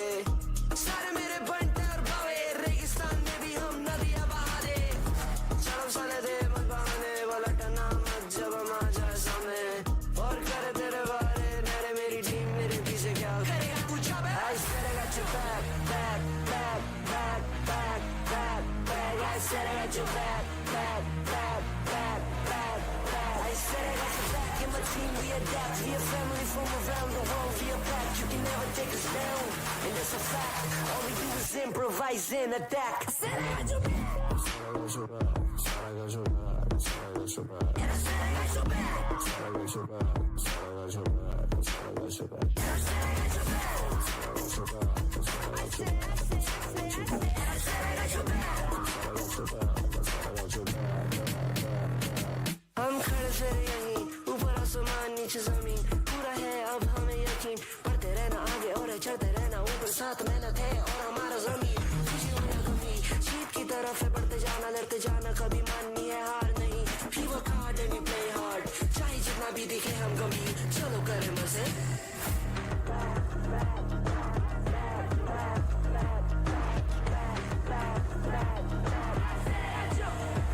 I said I got your back and my team we adapt. We a family from around the world. We are back. You can never take us down, and that's a fact. All we do is improvise and adapt. I said I got your back. And I said I got your back.